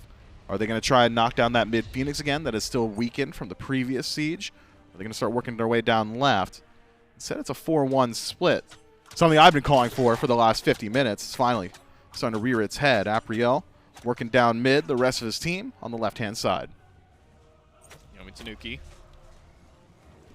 4 stack pushing left. Olympus Bolts, 4 on the defense, Taduin on the right, keeping minion waves pushed up. Still a tier 1 or tier 2 tower for both on that right side of the map. nothing to be had from it. Arrow's got snipes. Couple off the mark as of recent. Deduin still trying to get some poke with those ultimates. Takes a lot more sitting inside that wall for so long. Being healed back up by Barrow. Calvin's not been able to find an ideal target with ultimate in the last few that he's thrown out. One good pull. If you can find a carry without their beads. The problem is, you got to get those beads if you want to be able to get somebody without them. Ogre might be able to do just that. Dunk to the backline would be ideal. He dunks right on the Maestro. Gets beads away from 2 in an instant. And the left side Phoenix burned away right away. Yomi Tanuki, they get exactly what they need. And they maintain Runic Bomb at that. Does cost them 3 ultimates to knock down that left side bird. Picarino, Calvin, and Ogre.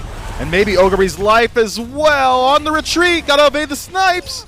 Toss not enough. Snipe's not there either. Another actually ults out of the fight this time. And now it's Apriel trying to worm his way to the backline up against the bolts, but not able to find a path back in.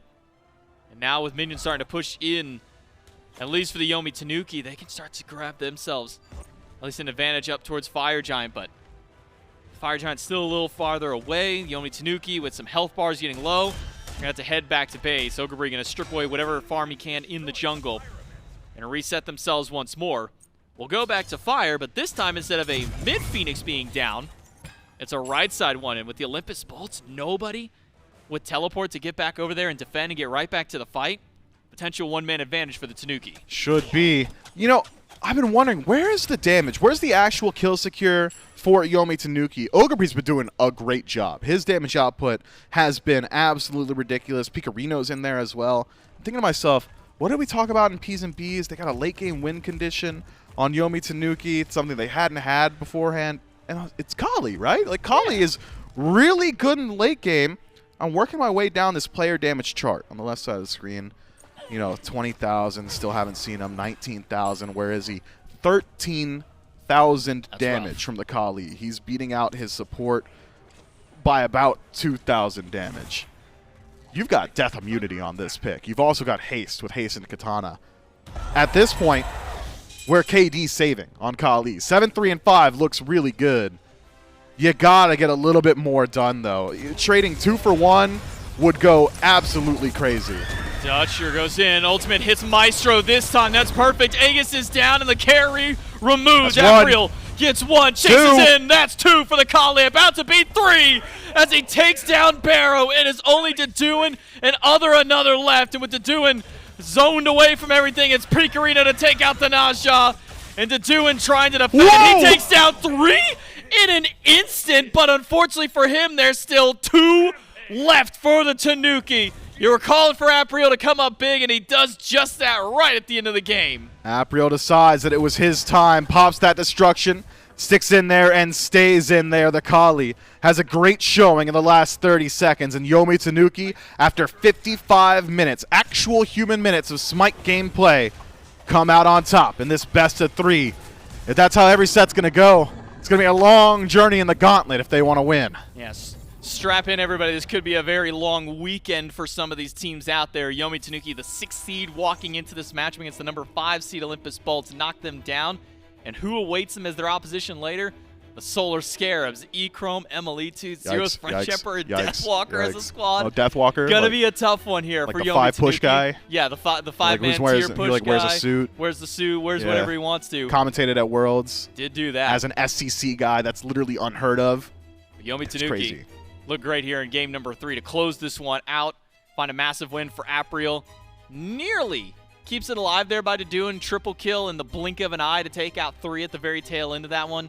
It's just not enough because the other 2 were still alive on the opposite side of the board there. Yomi Tanuki able to claw their way back through this one and take game number 3 of this set. And again, this is one that started off for the Olympus Bolts. Very similar to game number 2. 2 minutes in, we see the Bolts rotating over, picking up early kills. Yomi Tanuki down for quite some time. It really wasn't until we started getting around that 25-30 minute mark that Yomi Tanuki actually really found their first lead of the game. Yeah, I can't believe you remember anything from the first 15 or 20 minutes of that game. My brain has been rotted by staring at the Fire Giant pit. I'm like you know how OLED screens, if you leave it on one picture for too long, it hard bakes into the screen? That's me. When I close my eyes, I see the Fire Giant pit because that's how long we were there. But if I had to highlight any individual from this game, it's the guy on your screen right now, and I think production does a great job putting him first on this highlight reel. Ogre on this Thor was the difference maker every single time. Every team fight that bought them a little bit of space, every fire giant pool that started to work out, or every objective secure, it's Ogre doing something in the back line, be it poking continuously with that double tap hammer, being it diving on his own and getting that 1-for-1 trade. He just makes it happen. He makes it look good. That Thor solo, I was concerned, would be a little bit high execution, would maybe struggle. That laning phase looked rough up against the Kleena, but if a game goes 55, nobody remembers the laning phase. We don't remember when he was stuck in that tower for the first 10 minutes. It's everything in the last 30 that he was able to accomplish that we're going to be talking about. And Avril with the triple kill right at the end of the game. Picarino to clean up one of the assassins. And the Deduin right after to try and answer out. Did take out a couple, but Picarino right there, right when his team needed him the most to find that last kill and help push out for the end of the game. 44,500 damage for Picarino. Still got to see the praise of the Deduin though. 63,500 on the cleanest solo, that full damage style assassin. We were wondering, good. Would he go tanky, would he go damage? He went damage and he did a whole lot of it. And unfortunately, it's just not quite enough. The Yomi Tanuki, he'll prevail here in game 3. Yeah, Deduin, my heart goes out to you. That is a valiant performance. As well as another who absolutely dominated the early pace of this game. The one fire giant they were able to secure towards the late game was off the back of him finding, I believe, 3 kills separated. Not exactly a true triple kill, but still certainly all off the back of him. But at the end of the day is won by Yomi Tanuki. But it's a gauntlet, J-Mac. It's not about your first step. The journey of 1,000 begins with 1, and it's a strong step, but they've got quite a bit to go. Yeah, here's the thing about this first set and these first two teams. If they want to win the Gauntlet, they not only have to win this game, they've also got to beat the fourth next seed, one, and then the third, and then the second, and then the first, as you'll see highlighted by our Gauntlet bracket. This is just game number 1. All those TBDs above the Yomi Tanuki, if they want to win the Gauntlet, they've got to fill every one of those slots and then still beat Hex Mambo at the end. They've got to beat the Scarabs, the Titans, the Wargs, and Mambo to win this one out. Long journey ahead for the Yomi Tanuki, but a great first show of this squad. You know, it's been a while since the last Gauntlet-style bracket that we've done here at SMITE, but I do remember way back in the history books, there was a team called Oxygen Supremacy who had gone on a 5-win streak. That was 9.5 combined in-game hours of gameplay. That's not P's and B's. That is just in-game time. And then they lost to the first seed. Unfortunate for them. Hopefully Yomi Tanuki doesn't have to suffer the same fate. Hopefully not so, but a great first set for the Yomi Tanuki. And as said, this is just stage 1 of the Gauntlet. Move into set number 2 that's coming up right after this break. Love's for beginners, ain't no winners. It slips through your fingers. I ain't telling no lies. So F all the drama, F the karma. Just do what you wanna. Promise you got time. Be you and keep looking.